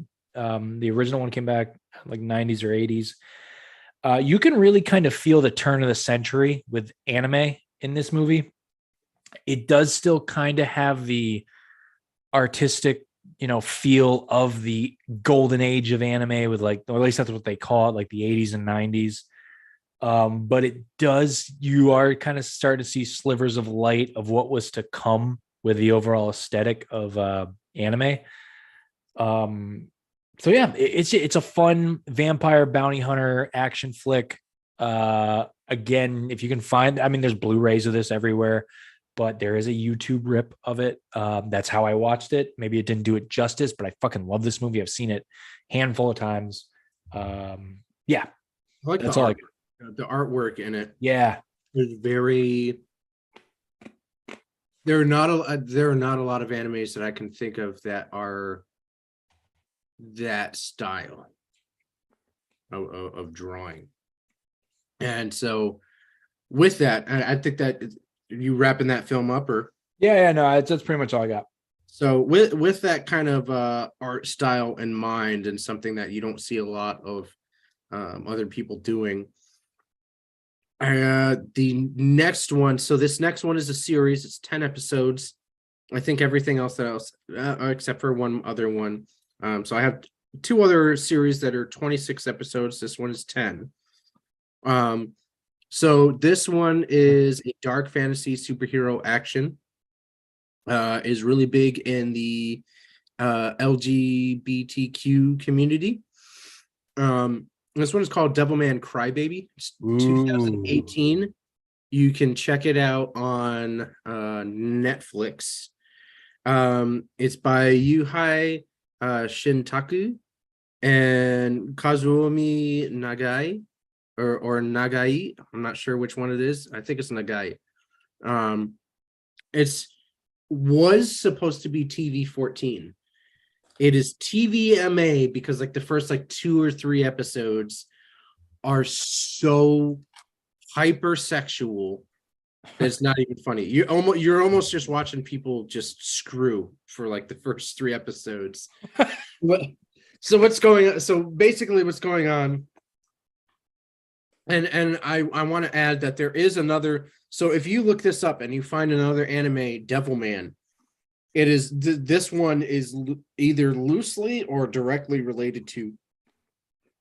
And I don't want to say it's one or the other because I haven't seen it. I don't know anything about the original one. I want to go back and check it out. But there is an older anime series called Devilman. But in this one, what happens, and there's a really nice twist at the end. And I think most people are probably going to see it coming probably by like the 4th or 5th episode, or about how like halfway through it kind of starts making sense. But basically what happens is that the demons are kind of living like, so they're living amongst people, but they're living like in the shadows. And so what happens is we get these 2 characters. There's Akira, who is the main character, who becomes Devilman Crybaby, and then you have the other character who I guess like they grew up with. And so you have these 2 characters. It's kind of like the juxtaposition of light and dark. And Devilman Crybaby happens to be, or just Devilman, happens to be the good guy of this story. And so what happens is that people start getting possessed on a massive scale, and they're getting turned into these creatures, and they're just going around and killing everybody. So Akira's friend is like, hey, let's go out to this club. You'll love it. Yada, yada. They go to the club, and his friend just starts like breaks a bottle and starts stabbing people. And is, is basically trying to cause as much trauma as he can so that these demons will come and they'll start possessing people. And this is definitely like one of those like raver, like if anybody has ever been to a rave before where there's just like people high on all sorts of drugs, just like screwing everywhere, and there's drinks all over the place and drugs and everything. That's what this is like. It is a very wild opening. to a story. And it is a very Sodom and Gomorrah thing for people that are aware of any kind of like biblical stories. That's basically what this reminds me of. And so basically, so what happens is, so when he goes around, he stabs all these people, and eventually this one demon comes out and is chasing Akira, gets him, turns him into a demon. And so then the whole story after that, because mind you, it's also kind of weird because the manga or the comic book that's with this is much longer than what this series is. The series is only 10 episodes. It could have easily at least been like 18 to 22 episodes long. But you're basically getting this giant battle or leading up to this giant battle of heaven and hell. And the Devil Man is basically what happens when a demon tries to take you over, and you win that battle, but you keep the powers of the demon that's inside you. So he's able to use all these things at will and fight all sorts of other creatures and all sorts of things. And the main crescendo, once you get to episode 10, it's a bit strange because, again, I mean, there's not a lot of anime I can think of that are 10 episodes long. But it's super violent. Lots of great action scenes in it. The art style is very original. And yeah, I mean, if you're fine with some hardcore nudity in the beginning, it's only like, I think it's like the first like 2.5 episodes is like super hardcore nudity to set everything up. You know, they're like, this is a very grungy area, and then they just move on from there. So the rest of it after that gets very action packed. It's a lot of gore, a lot of fight scenes, and then you get like the traditional kind of like dramatization between the characters and everything. So if you're looking for something quick to check out, and you've already seen I think it's Blood Plus, which is a vampire one, or no, Blood Plus, or Blood Sea, which is another one. I was thinking about talking about that one, but if you haven't seen Devilman Crybaby, go ahead, check it out, and then go watch Blood Sea, and maybe I'll talk about that another time. But yeah, that's Devilman Crybaby.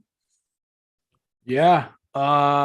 So you mentioned Devilman Crybaby. Yes. On my list is Devilman The Birth. Ooh, okay, yes. So I mean, you did a pretty solid job just elaborating like the Devilman universe there. This, I believe, correct me if I'm wrong, I don't mind. This is the original. Yeah, that's like the more simplistic kind of straight up color palette, nothing too crazy. Yeah, this is 1987 release. Yes. Again, I watched it on YouTube. I don't want to be, ripping people off from royalty checks, but a lot of people are like, honestly, like some anime horror has been hard to find. So God bless you people uploading it to YouTube. This is a quick watch. This, I guess, is the start to the whole Devilman universe, it seems. Yeah. That's this. You got it? Yeah. Oh, I thought you had a DVD. I was like, shit, dude. No. So actually, the funny thing about that, and I guess, I'll let you talk about it, and then I'll segue into the next one. Well, no, that's fine. I'm going to probably make this one quick because it's a 50-minute movie. It doesn't kind of get to where it's going to the final 20 minutes. I should have maybe watched this as a in Japanese with English subtitles, because the dubbing on it is just it's just like, what the fuck? Is this one worse than the other movie that you have on the list? No, this is probably, well, when it gets to like the horror of it, and the horror is really just the gore and the creature design. But like, I would say this is probably maybe not the greatest movie on my list here. So this was probably bottom of the barrel for me, but I thought I'd probably just team it up with yours here, because it feels like this franchise has evolved a lot since then, because I stumbled across this one and tracked it down, and I definitely really liked it, but I didn't know there was like it kept going. and there was all this other stuff. Like I've logged into Netflix after I watched this, and I was like, wait a minute, is that what I watched? Like, is that like the series of it now? Like this has been going on for 40 years. Again, this goes to show you what I really know about a lot of this stuff. But this movie is basically hold on, I'm losing my train of thought here. So it's basically about the main character, Akira. It's kind of his origin story of how he gets possessed into becoming the Devil Man. And it all kind of, he meets up with like an old friend. I forget the friend's name. And they're trapped in like this mansion of some sorts. And through some weird string of events, they end up in this underground nightclub, and Akira has to become the Devil Man. And because all these people in the club turn into these absolutely fucking batshit crazy creatures. Yeah. And I don't know if the club's supposed to be like a metaphor for hell. I don't know. And the gore effects in this are absolutely so much goddamn fun. This is your typical, this is late 80s, so it has that really cool golden era aesthetic. And the gore goes so fucking over the top, working with like along the lines of just like kind of stuff you saw in like Akira and stuff, the movie Akira. Can't really think of any other thing to compare it to, but a lot of cool body horror. A lot of fun. But probably should have watched it in Japanese because I think the dubbing just took me out of it a little bit. Yeah. But it was somebody especially ripped when it. you go to like the older movies that the dubs are just like, yeah, too bad. Actually, I'll let you return to this in a second, but for anybody who wants to watch and have just a wildly fun time, and I almost put this on the list, but I didn't want to because there's enough people that are talking about it right now. Go ahead and search, I believe it's Ghost Stories. The most hilarious thing about it is that when you watch the English dub is notorious for how ridiculous it is, because when they sent over the episodes to be dubbed, the company that was working on the project forgot to send the scripts over. And so they only had a certain amount of time to get all these episodes dubbed. So they were like, well, I don't know what they're actually saying, so do whatever you want. And they literally ad-libbed the entire thing. And it is just absolutely hilarious. So I didn't mean to like derail or anything. No, it's cool. I don't really have much more to say about Devil Man. Those old 80s films, man. It's wild. Like watch it for the last 20 minutes because the gore is a lot of fun. And it kind of opened me up to the other iterations of this story. So it's a solid order. It ends on like a really dull, sad note because somebody dies that you wish didn't in it. Spoiler alert, but it's on YouTube right now. I think there's like multiple rips of it. So yeah. You're up. So if we're talking about kinds of things that just end kind of strange, but we're still going with like that very hypersexual kind of thing, depending on who I talk to, this series flew under the radar for a lot of people. And I feel like this takes sci-fi horror and like creature features and mashes everything together perfectly. So the series that I'm talking about is Blue Gender. This is a very like near and dear to my heart series because this is the first series. As a child, I used my allowance money to buy this entire series. So it came out in 1999.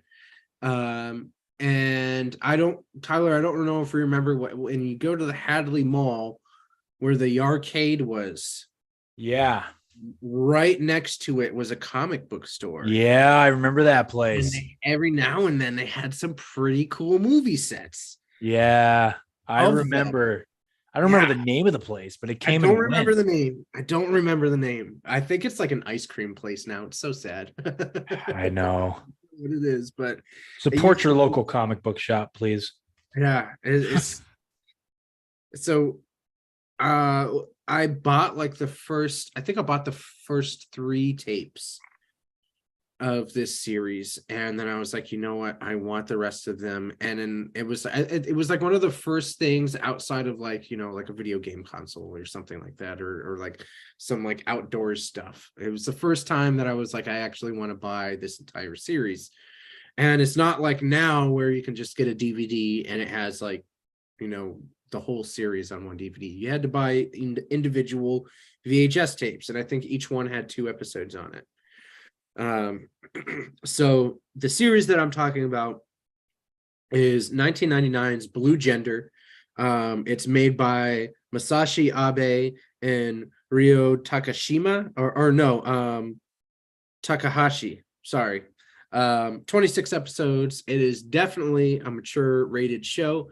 Basically, what happens in this show is that these creatures called the Blue have come down from space and basically terraformed the planet, and they forced most of humanity off of the planet to live on Earth 2.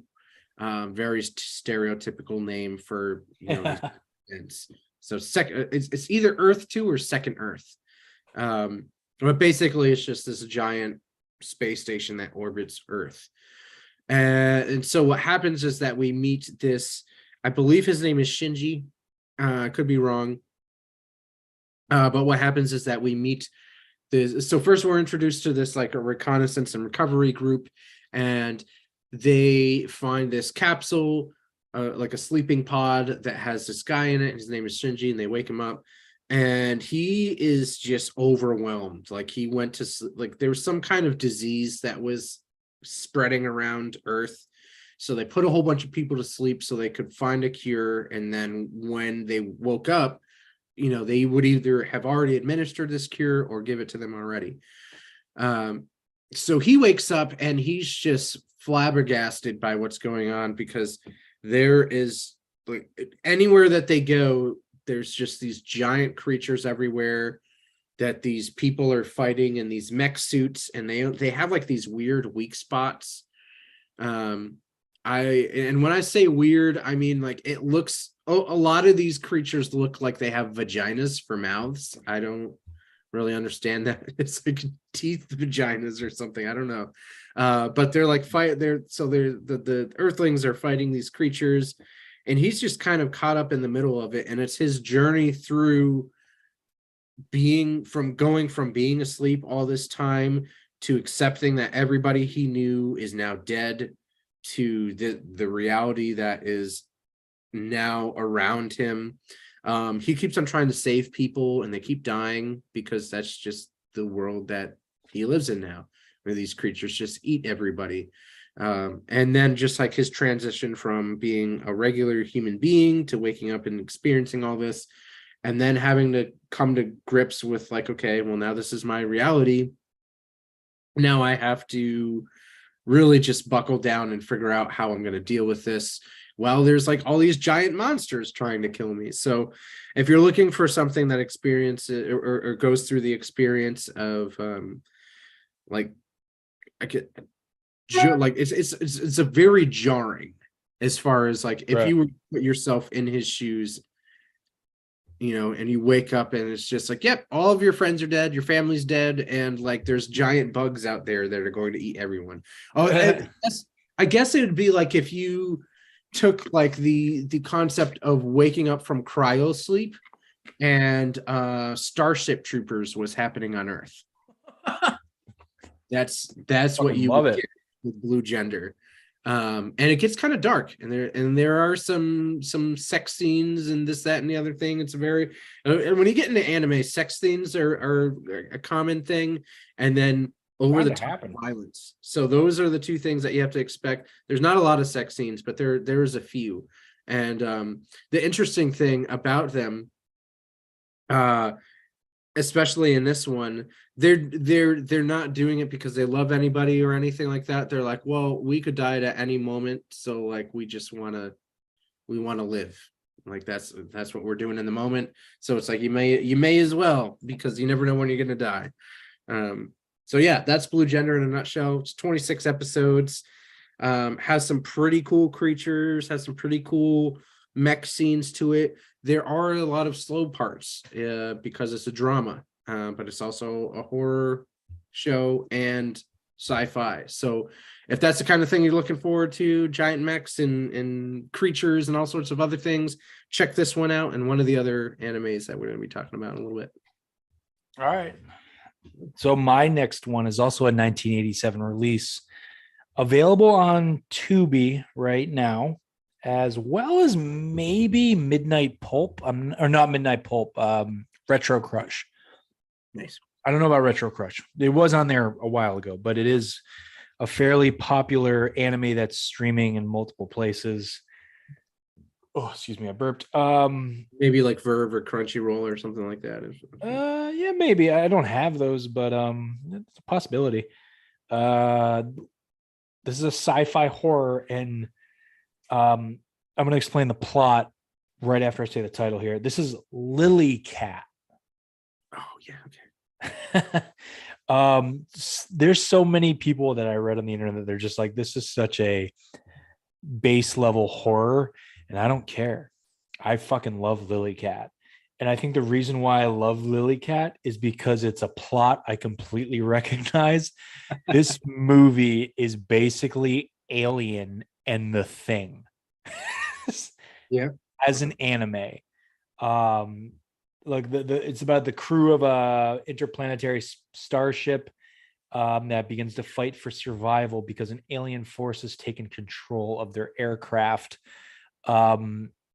It's 100%. This is Alien, like 100%. There's so many elements of, like, the ship at times looks and feels like the ship in Alien, and I fucking love it. And then obviously there's this, alien force and this entity and whatnot that kind of like takes over people, takes over their cat. Even there's a cat. For Christ's sakes, there's a cat in fucking Cat and Aliens.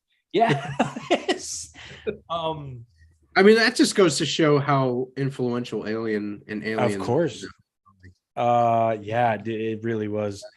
I mean, look, not much more I can say. Like, it's just, I think it's a lot of fun science fiction. There's not really, I don't, it's hard to call it horror because there's nothing too scary about it, but I think because it gets lumped into this actually, you mentioned Crunchyroll. This was distributed by Crunchyroll. Oh, good. Back in 1987. So I know they have that. Sure. Do they have a streaming service on their own? Because I know HBO Max has like a Crunchyroll streaming service. Verve and Crunchyroll, but I think Verve has commercials versus Crunchyroll does not. Interesting.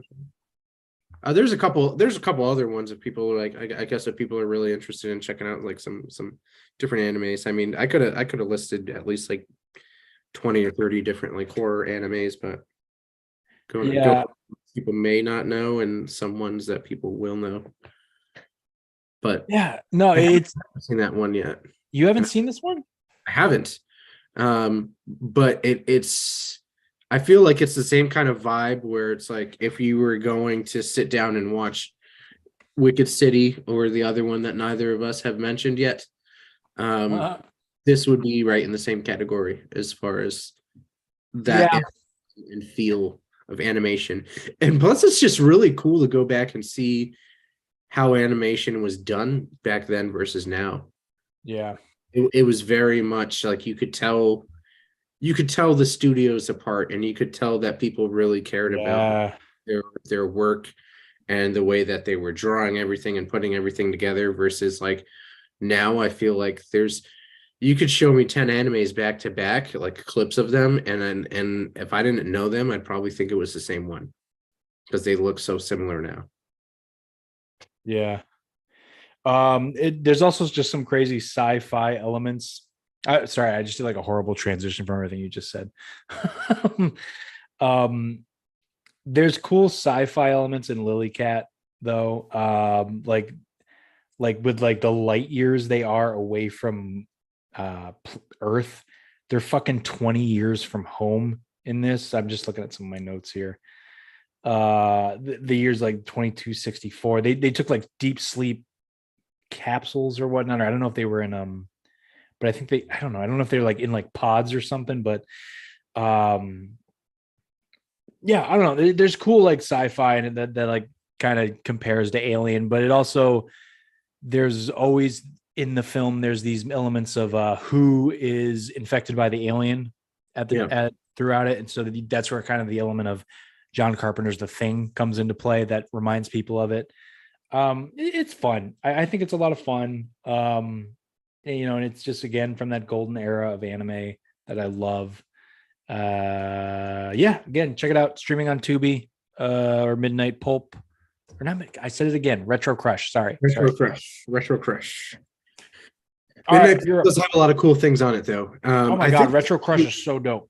I think it's on all three of those platforms, but I think Midnight Pulp, it's locked under the pay feature. I see. Yeah, Midnight Pulp is out of the three. Midnight Pulp is one of those ones where they have a lot of cool stuff in their library that's for free, and then some of them you have to pay price for, which is like, it's like I want to say, yeah, go ahead and pay for that and get the premium, but it was like if somebody else has it for free already, it's just like just go watch the free one, you know. All right, you're up. So the next one that I want to get into, and this is one where I feel, and I wish I could show you my bookshelf right now because I think there's like only one or two books that I don't have from him right now. But this is a series that came out. It's 12 episodes. I think they're coming out with a season 2. Not quite sure. I haven't heard anything about it being renewed yet, but it'd be cool. There is another movie coming out though later this year. This is Junji Ito's Maniac. Oh, this is 12 episodes. So the cool thing about this is that it is going into hot sauce. I'm still working on it. I'm like might finish this bottle tonight. Hey, at least it's tasty. It's tasty. This one just spurts. This is actually still hurting me. Like I'm starting. I'm tired, man. So Junji Ito's Maniac, basically what they're doing is they're going through the catalog of different manga stories that he has done, and they're making little short anime tidbits of it. So I both like the show and I like the show, and I'm just annoyed by it because there are so many works that he has out that you can't fit them all into one show. So I feel like what they're doing is they're taking some highlights from some of the different mangas that he has, and they're adapting them, into these episodes. So within these 12 episodes, you get stuff from Tomoe, you get stuff from the manga Smashed, other ones from Shiver. Interestingly enough, you don't get anything from Uzumaki, which is probably the most popular manga that he released. But like I was saying, we're going to get another movie later on this year. That's the movie that we're going to get. They started doing the production for that film pre-COVID. Then the pandemic hit, and then it just kept getting pushed back and pushed back and pushed back and pushed back. So I believe that we're going to be seeing that at some point. So the biggest complaint that I have seen from this show, and I feel like it's a lot of people that have never read anything from Junji Ito, is that it's not scary. So the thing with Junji Ito is that the way that he writes horror, it is very much at its roots horror. Like when you go back and you look at the things that really solidify horror, I'm talking like you're going back and you're looking at Mary Shelley's Frankenstein, you're looking at the H.P. Lovecraft and the Clark Ashton Smith kind of stuff, where it's just the very odd fiction, very strange tales kind of stuff. That's what Junji Ito writes. It's not necessarily scary in the fact that there's going to be jump scares or it's super gory. It's the sit around the campfire and imagine that you are in the shoes of the main character of the story being told, and what would that feel like. And a lot of them are very much like your slice of life with that added element of the unknown, or like the creature under the bed kind of thing. It's the very unnerving horror that I feel like a lot of people, when they grow up, they lose the appreciation for. But when you're a child, it's kind of like, I feel like every child has been in bed before and they look over at something and their imagination goes wild and they're like, oh man, there's like a creature over there. There's somebody staring at me. I still do. Yeah. I think it happens to everybody, but it's like as a child, I feel like that's one of those things where like it happens a lot more. And maybe it happens the same amount as adults, and we just kind of like we don't want to talk about it, or like it's just something that we dismiss. But it's the more unsettling kind of stuff. If anybody has ever read The Great God Pan, the main antagonist in that story is, in my opinion, and a lot of other people's opinion, is the same person as Tomoe, who is one of the characters and one of the shorts. And it's unfortunate because I know that they did make a live action film of Tomoe, but they don't have any other versions of that manga at all. And I wish they did. But basically what happens with that one, and that's one of the reasons why I want to watch the show, is because of that episode. So basically, this woman is so beautiful and so alluring that she gets men to do whatever she wants. And if you slander her in any kind of way, she just gets all these guys to kill you. And then she just disappears, or she turns into a creature and eats everyone and then disappears. At some point in time, she's just going to disappear. But it's that kind of like very awkward, offbeat and kind of like chilling horror that this show is about. I mean, they have one episode that I believe is so it's in the Shiver catalog of the manga, and there's no explanation. That's what I like about this stuff. There's no explanation. And when you think about horror, I feel that nowadays there's a need to explain everything. At the root of horror, it's the fear of the unknown. You're not supposed to understand this stuff that's going on. That's like why cosmic horror is super hard to tell, because they never give you any explanation. And a lot of stuff he writes is cosmic horror. So and one particular episode, which I thought was super creepy, it's a lot of people are like, oh, this is a super cheesy episode. But if you think about it, it's very creepy. And what happens in this episode is this one girl winds up committing suicide. So she kills herself, and she's a really popular girl, and all these people are mourning and everything. And her friend is like walking out one day, middle of the night, and she sees her friend who's dead, but the only difference is that it's a floating head, and it's just kind of like floating along, and she's like, what the hell is this? So it's like already bizarre, and she follows it. And then this young lady's boyfriend is like calling out to her, and a rope comes and hangs him. And then like his head comes out. And then the story progresses. It leaps through, and I think it's like a month after this incident. And all these other like balloon type heads come out of nowhere and are hanging the people whose faces they belong to. It's like a giant face in the sky, but it's a balloon. And they're killing the people whose faces they match. And looking at it and watching it, it's like, yeah, that's super cheesy. But if you were to like, if that were to actually happen, where it's like, you have a giant face that looks exactly like you outside your window that wants to hang you and kill you, that's pretty creepy. And that's the thing that I like about Junji Ito, is it's very much going back to the roots of horror. It's not there to scare you because of the The music, it's not there to scare you because of jump scares. It's bizarre. He doesn't explain the reason. There's no why behind it half the time. Um, and it's absolutely that's what makes it terrifying. It is not your stereotypical Western kind of scares.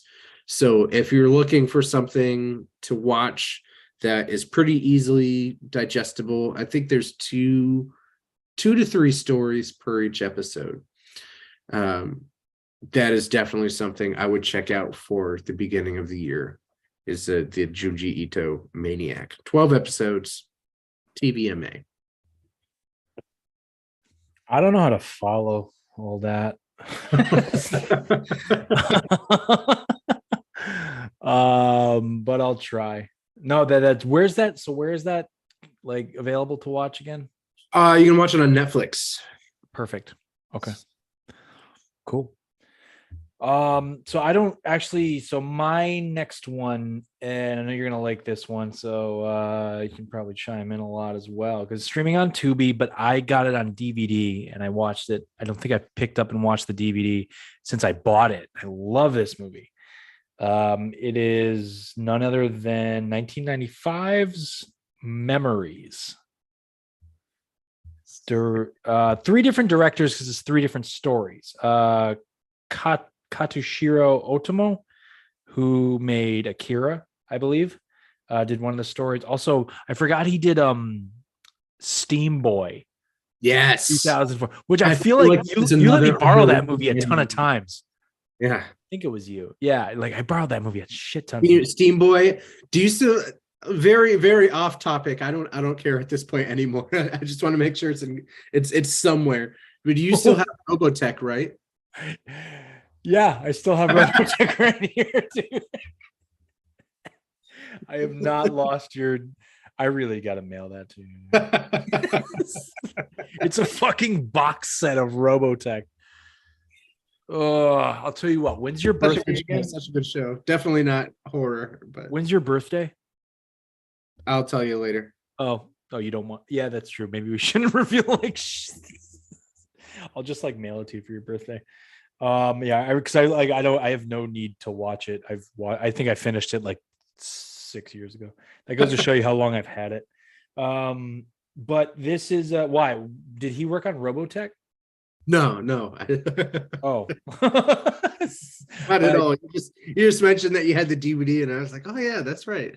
Yeah, you want it back secretly. I understand. Why don't you just make a firm stance and say, "Can you please?" I fucking will. Like, wow. So this is a film about close to 2 hours in length that has three different like movies in one. Three different directors. The other two are Koji Morimoto and Tensei Okamura. I don't want to butcher names, man. I don't want to be the white guy that fucked it up. So these are three back-to-back anime films. I don't know if they have a lot in common. Have you seen this? I've seen bits and pieces. I think there's like a 4K remastered version that they're working on. Cool. I don't know if it's I that's what I'm saying. I don't know if it's out yet or not, but when it does come out, that I want to pick that one up. This movie is like three different kind of elements of horror. One is very much your sci-fi horror with Magnetic Rose, which is about engineers on a spacecraft. It's got some freaky psychological stuff going on. Yeah, there's like some really trippy psychological stuff. I don't want to give too much away.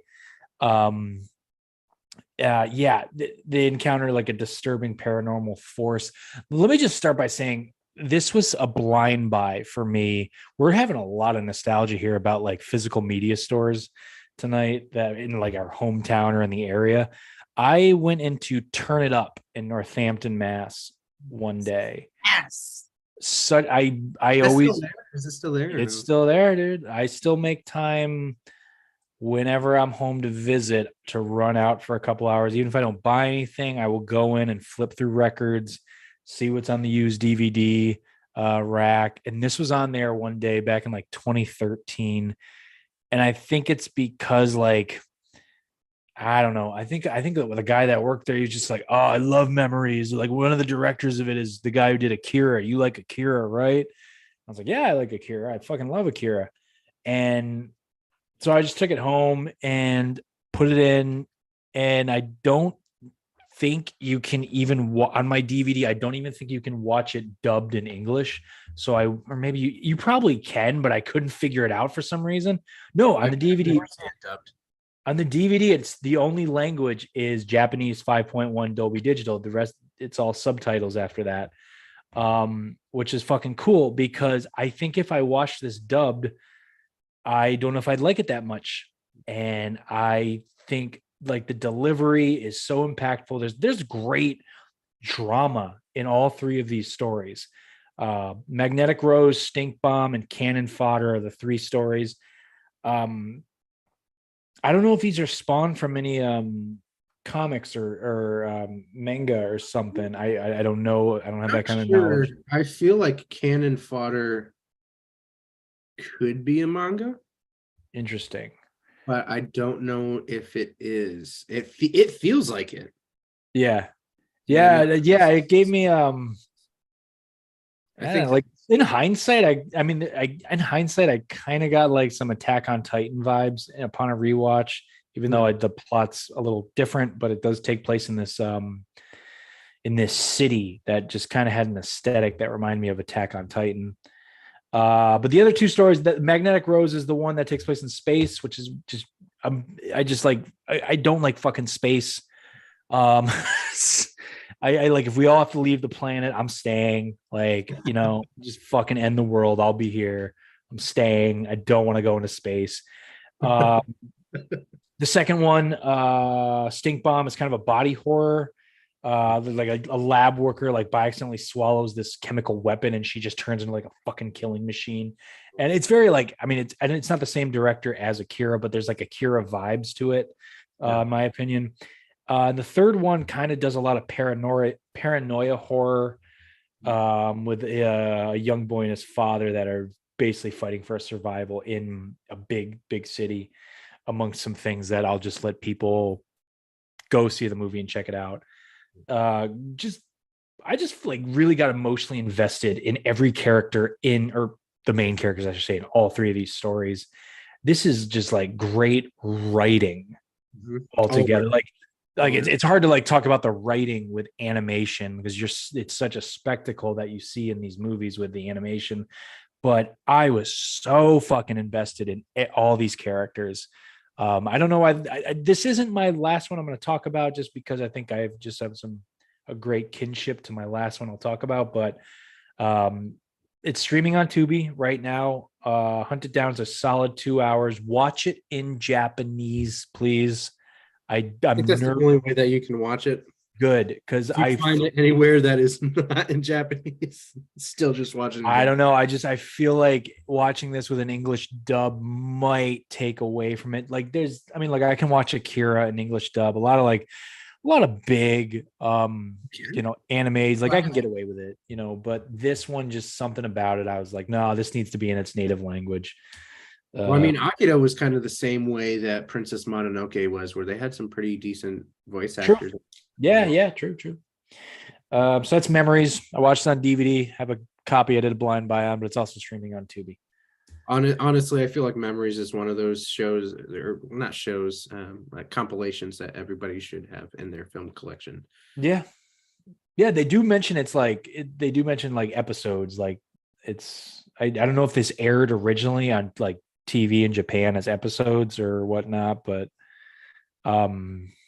I have it strung together as an actual movie. But I heard a lot of back and forth on the internet, just stuff I was reading. It was episode 1, episode 2, and I was like, oh, I thought this was just like a movie.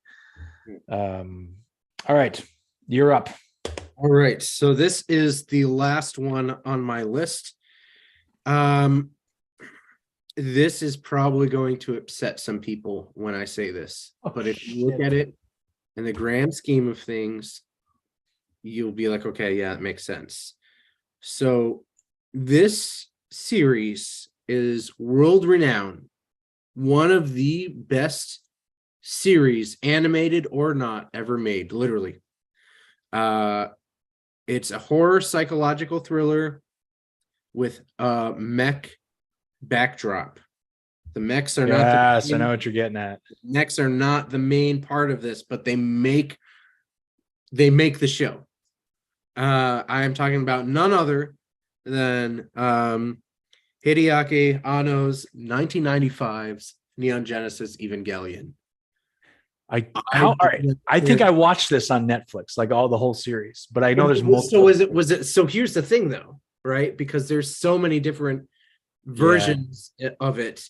Have you seen the new version, the 1.1 and up to like 2.22 and 3.33 and I think the last I don't know. That's a lot of information I'm learning about right now, so maybe not. So the original TV show, if you're going to watch this, the biggest things you have to understand about this is that this show at its roots is very psychological horror because you're taking Shinji Ikari, who is the main character, is a spineless character, just like anything you tell him to do. If you he's the kind of character who were like, if you're an idiot, he'd be like, okay, yeah, I'm an idiot, and he would just like accept it. Like he's no backbone. He's not going to fight you or anything. He does get angry, but like he's not going to stand up for himself, kind of thing. And so it's just kind of his whole personal journey through maybe like the first quarter of the series until everything just goes off the rails bonkers. So basically what happens is that the creation of humanity is getting usurped and it's getting just like straight turned up onto its head, and all this stuff is coming to a fine point pinnacle, and you have without I don't want to spoil anything because I feel like there's a lot of people that have never seen this show before. But what happens is that there's these two separate.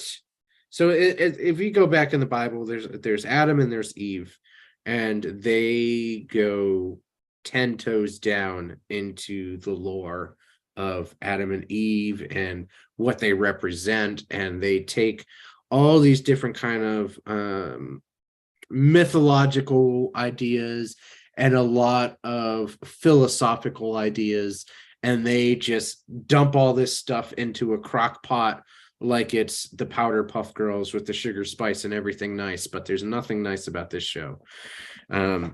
It just gets it starts off as a character, Shinji Ikari, trying to find some strength points with his father. You know, he's trying to connect with his dad, and his dad just doesn't care about him. And there's this giant war going on between what these living creatures that the humanity has built called the Evangelion. And then there are these other things that they're fighting that are called angels. And so what's happened is that Earth has become overrun with these creatures that keep coming down called the angels, and they're destroying everything. So they work at this place called Nerve, and everything is underground. And there are so many levels psychologically to this show, where you start off with something that is very simple and easy to understand, and you, by the time that you're at the end, if you've never seen this show before and you go ahead and you watch the original 1995 cut, the 26 episodes of that, by the time that you get to the end, you should be very confused. Yep. That is the whole point, because it is one of those shows where it's like, we're going to make you think, and you need to go back and rewatch things. Yeah. There are so many fan theories out there where people have spent hours going into different kinds of, like they'll jump into Carl Jung and all sorts of other kinds of stuff as far as what psychology says about the human condition and the human psyche. There's people that have dived in or dove into different kinds of religion and what the different kind of religious texts have to say based on this show. It gets super confusing, and some points is very convoluted, but it is probably one of the most imaginative, if not the most imaginative sci-fi horror show that you will ever see. Um, and I feel confident in saying that because it's literally it's top tier. Whenever you mention it, when people know what you're talking about, like they know what you're talking about, and you have to be very careful because they could be someone like me that will talk to you. I could talk to y'all about this show for hours on end. Um, but one of the interesting things about the show, and this is what I was asking you about earlier, is which version did you watch? Because Ano has gone on record to say that there was a lot that he wanted to do with the show that he couldn't do with the current level of animation technology that was out in 1995. So he went back and worked on versions on like redoing the show. So there's Evangelion 1.11 through 1. Or 3.33, and then 3.33 plus 1. See, it gets super confusing. But those are four different. They're four anime DVDs, or you can watch them independently. And I believe those are also on Hulu and Netflix. I think Netflix has the original series and the redos of it. So you can go ahead and check out all that kind of stuff. Yes, I know a little bit too much about anime. And check out all of those. The interesting thing about 3.33 plus 1 is that one took forever because Ano and another I can't remember the other guy's name, but they got a contract from the Japanese government for an art project to make Shin Godzilla. So they left the project that they were doing then, made Shin Godzilla, took some time off, thought about making Shin Godzilla 2, opted not to do that, and then went back, and then they made 3.33 plus 1, which is, I don't know why it just doesn't say 4, but yeah, so they made that one. Yeah, just go ahead, at least check out the 1995 version. If you want to see a completely different storyline that severely delineates from that original 95 release, go ahead and check out those other ones that are oddly numbered. It's 1, 2, 3, and 4. That's the way I see it. I own both series. They're really good. If you really want to get into the nitty gritty, if you're somebody who gets really obsessed with it, there's also offshoot comic books and video games that tell different offshoot stories. So that is an option as well. So before I nerd out too much on that one, I'll leave it at that. So 26 episodes. Yeah. So I will I have watched I don't know what cut it is. Whatever Netflix has is what they have. Because I know they have the 26. I watched it like all summer. I want to say like I just like I started diving into a lot of anime this past summer, like stuff I had seen, stuff I hadn't seen, like the Gundam Wing that was on Toonami. Oh man, is on Hulu right now, and I'm still going through it. There's like 56 episodes or something, and or like 46 episodes, and like I stumbled across this on Netflix, and now there's like 2 movies that went along with it or something. And it's exactly what you just said. You said a few minutes ago, but I jumped in because I was like, cool, giant fighting creatures or something. Like I'd heard about this stuff for a while, this show for a while, and never jumped in. And I'm going in because of the mech and all that stuff and like, to me, it's like kaiju shit too. And yes, by the time I got to the final episode, I remember thinking like something really deep just happened and I fucking missed it. Like, so I don't know if I'll ever get around to I'm sure maybe I will. I don't know, but I definitely felt that there was some big picture things going on, some deep things going on in the series that may have gone over my head because I didn't know what I was really going into. So it's cool that you mentioned that because that's exactly how I felt. Yeah, I mean, for some people, I think that's one of the main things I've heard from people that have watched it and they didn't like it, but they didn't not like it, was that it just got way too philosophical and Yeah. confusing. And it really, like, it gets to the point where like they actually start pulling from different psychological theories, or not psychological,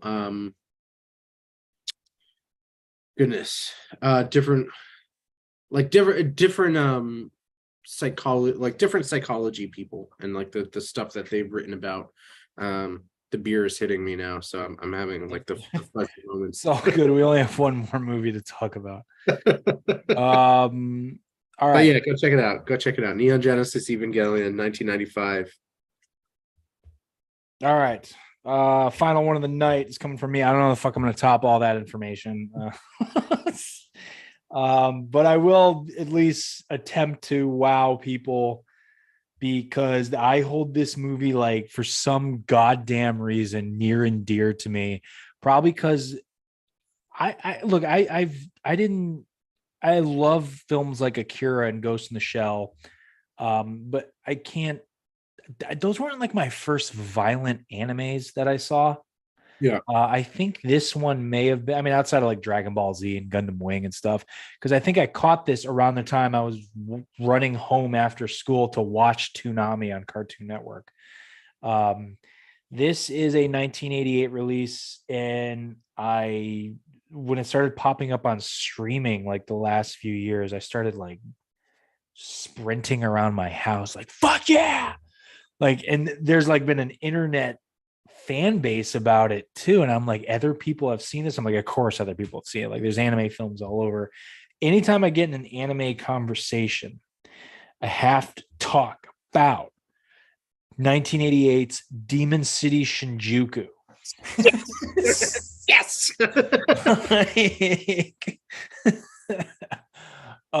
So I this is, first of all, again, with my YouTube rips, there's a YouTube upload of it. Check it out if you want. If not, it's streaming, I believe. I'm looking at the watch options here. It's on Amazon Prime for free. I think it's still on Retro Crush and Midnight Pulp.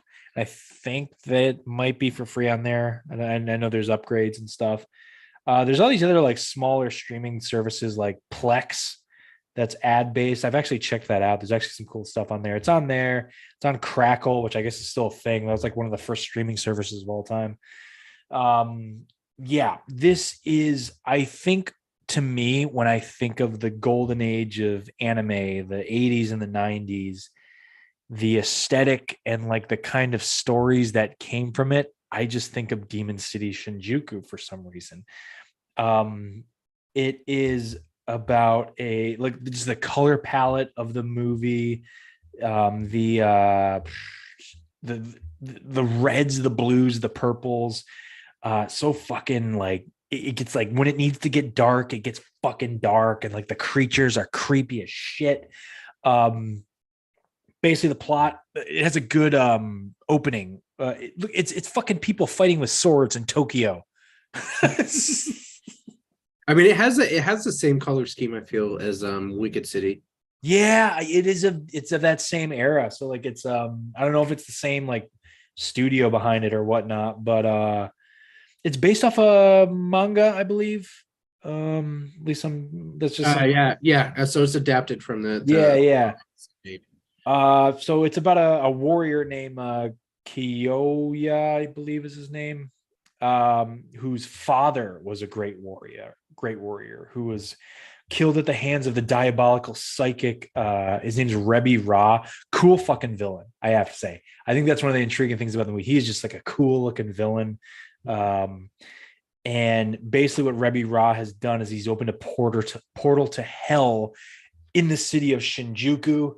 And through forces of events and whatnot, it turns into a showdown between Rebbe Ra and Kiyoya. They have to do battle, and there's, you know, there's kind of a damsel in distress character in it, I believe. And there's always kind of like something with Wicked City, but I don't think it fully goes there and gets like as super sexual from what I No, remember. Yeah, it doesn't go as that not bad. anywhere near. Yeah, not even Wicked City gets Wicked City is it's wicked. yeah, it lives up to its name. But there's like always these moments of just like, oh, should, and it's not even like should they have sex? It's like, should he have sex with her? like, like it's like not a mutual thing. Like it's like, should he make a move and do it? And they never do, but that's what we're talking about sex tonight too on the show. But he goes into you know, this area of where like all these demons have seeped out through this portal, and you know he's got to fuck them up with swords and stuff all the way to get it. It's very much like it moves like a video game, like little segments of you have to fight this creature to get to the next creature to get in. I think that's another reason why I like it. You know, this I watched this as a teenager, and you know, of course, I don't play video games that much anymore. But I was a gamer when I was younger. Once upon a time, I know my video games still. Um, One thing I also love about the lead character is he, and I love it when you have leads like this in action movies and whatever, horror, sci-fi. He's not like a badass. He's not your classic hero prototype that is gonna fuck these people up. Like his powers and you know skills are still kind of not, you know, up to par.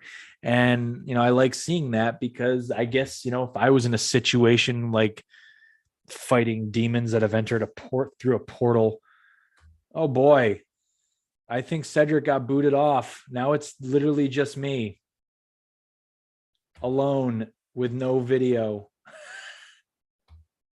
Okay, we're going to try this with video. All right, my camera has not been working all that well, and I'm going to see if it wigs out. He got booted off again. This always happens at the end of the damn show.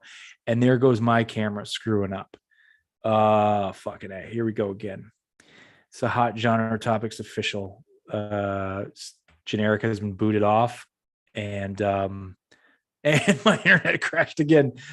And yeah, so he's been booted off. So it's just me here with my camera wigging out. Let me see if I can go back to normal. I'll wait for Generic to come back.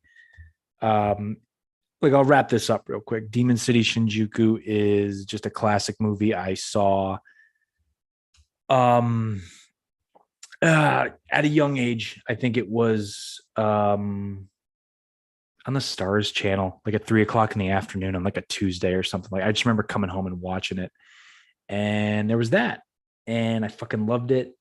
And god damn it, I hate it when he gets kicked off. I hate it when the dude gets kicked off, man. Because now I don't know what to fucking say.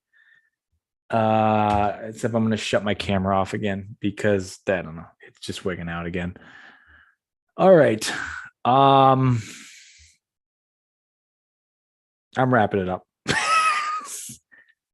I'm gonna go right now, and oh, he did get still. I'm looking at the playback over on YouTube, and damn, he did get pretty still. Oh yeah, he froze. He froze. It's so creepy. Let me see. Is he back in the chat? Yep, he's waiting to come in the chat.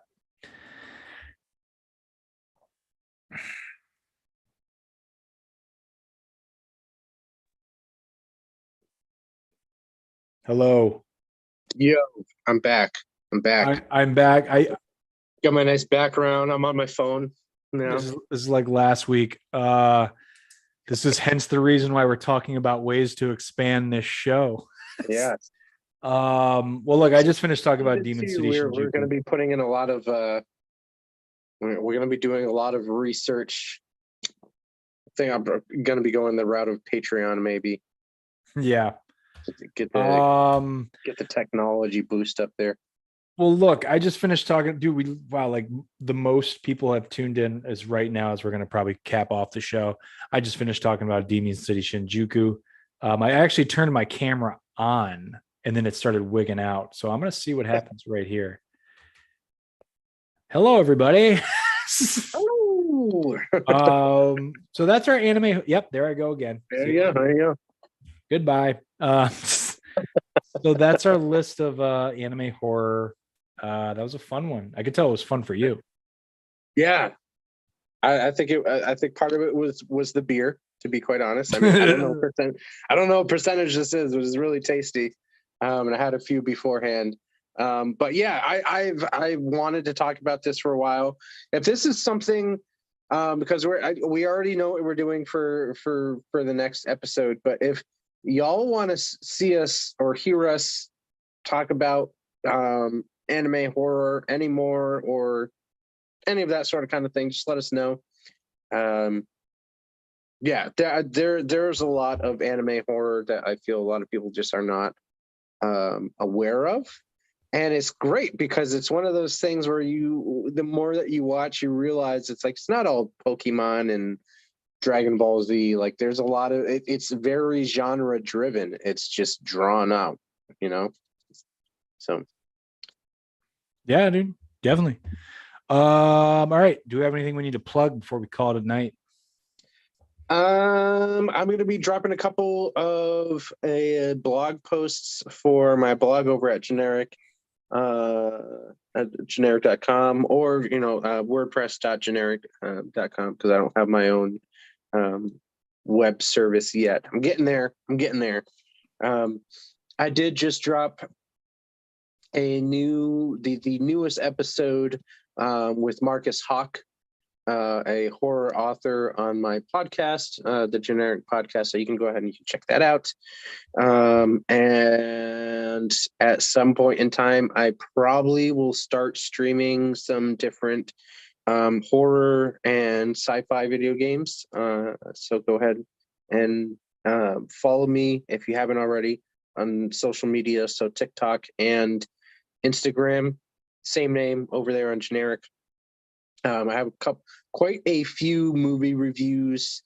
Well, not quite reviews, but movie reveals. There are some embargoes being lifted pretty soon, so some movies are going to be coming out that I can talk about that I have seen.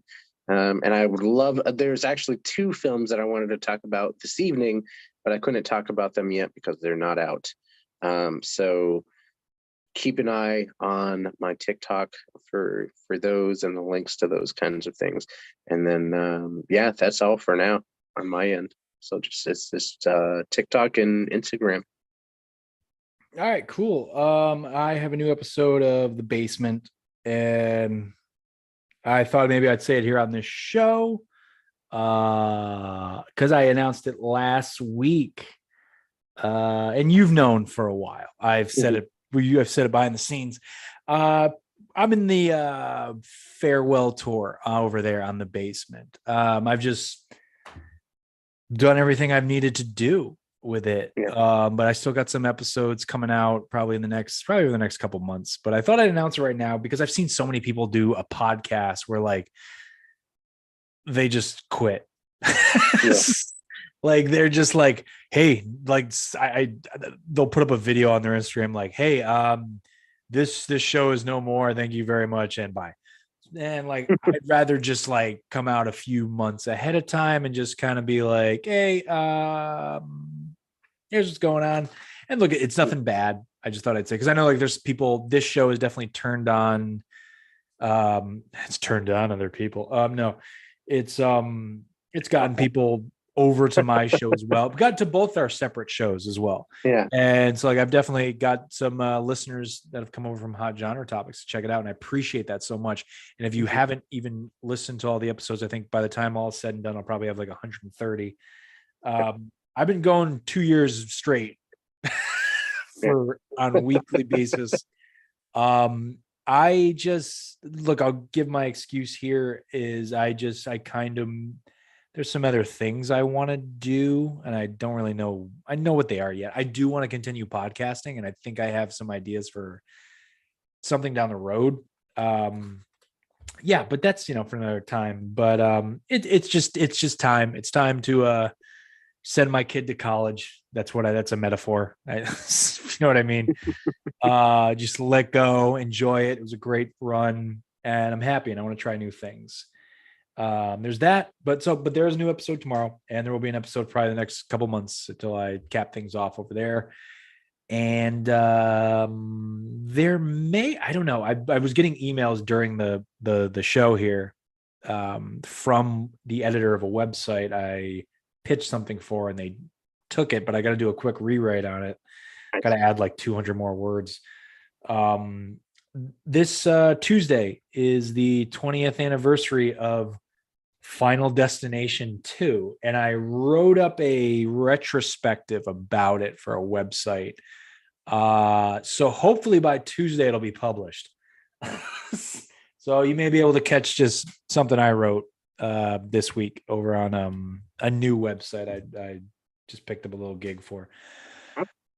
So there's that. I wrote about Final Destination 2. Awesome. Yeah. All right. Gang. Oh, I wanted to mention before we go. Yeah. So I did open up I'm trying to stay away from 100% monetized podcasting or anything that I do. But I did open my podcast up for donations. And so the donations literally are just going to this show here. So like we only have one more episode. So in 2 weeks, it's our final episode for season 1. And I believe we're coming back for season 2.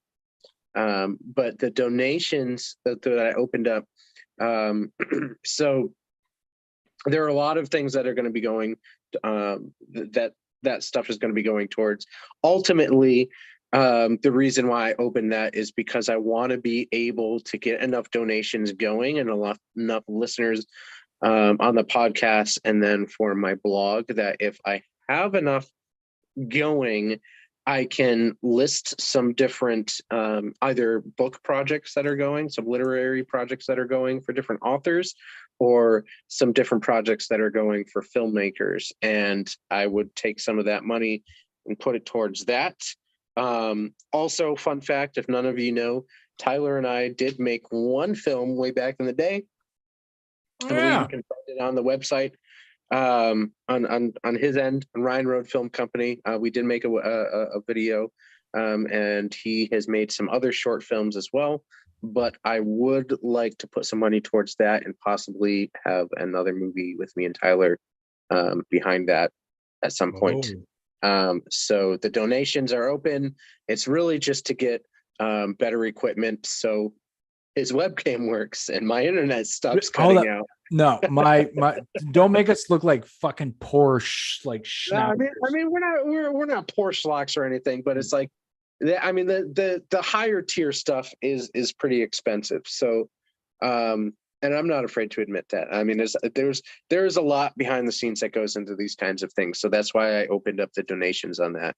I'm not saying that you have to go and donate anything, but just in case anybody was like, why the hell is he promoting this? That's why I'm doing it, is so I can. Yeah, I got you. I can do some cooler things, and then eventually we can get to the point where we can help out other people do really cool things. Yeah. So yeah, I wanted to put that out there before I forgot. If you want to know, I'm gonna just end the show on this. Look, you and I have been talking about what we're gonna do for season 2 and what we're gonna do just down the road with everything. And they've been some pretty big ideas, bigger than this, you and I sitting here on YouTube live every other week, every other Sunday night. And I'm excited for them. So if you want to know more about what we're going to do moving forward with this show, with our little audience that we've gotten, we appreciate all of you that have tuned in every other Sunday night since October. Jesus Christ, it's been a long fucking well, we did kind of take a month off for the most part in December. Yeah, for December. But tune into the season finale next week, because it's going to be a big, like, nice cap off, cool idea that I thought of. I fucking thought. Yep. Yeah, we're gonna give a shout out to like some great horror that we watched probably when you and me were kids. Well, not kids, teenagers. In our own special kind of way. So all I got to say is tune in next week. And we'll see you on the season finale of Hot Genre Topics. Come back with more hot sauce and beer. See you then.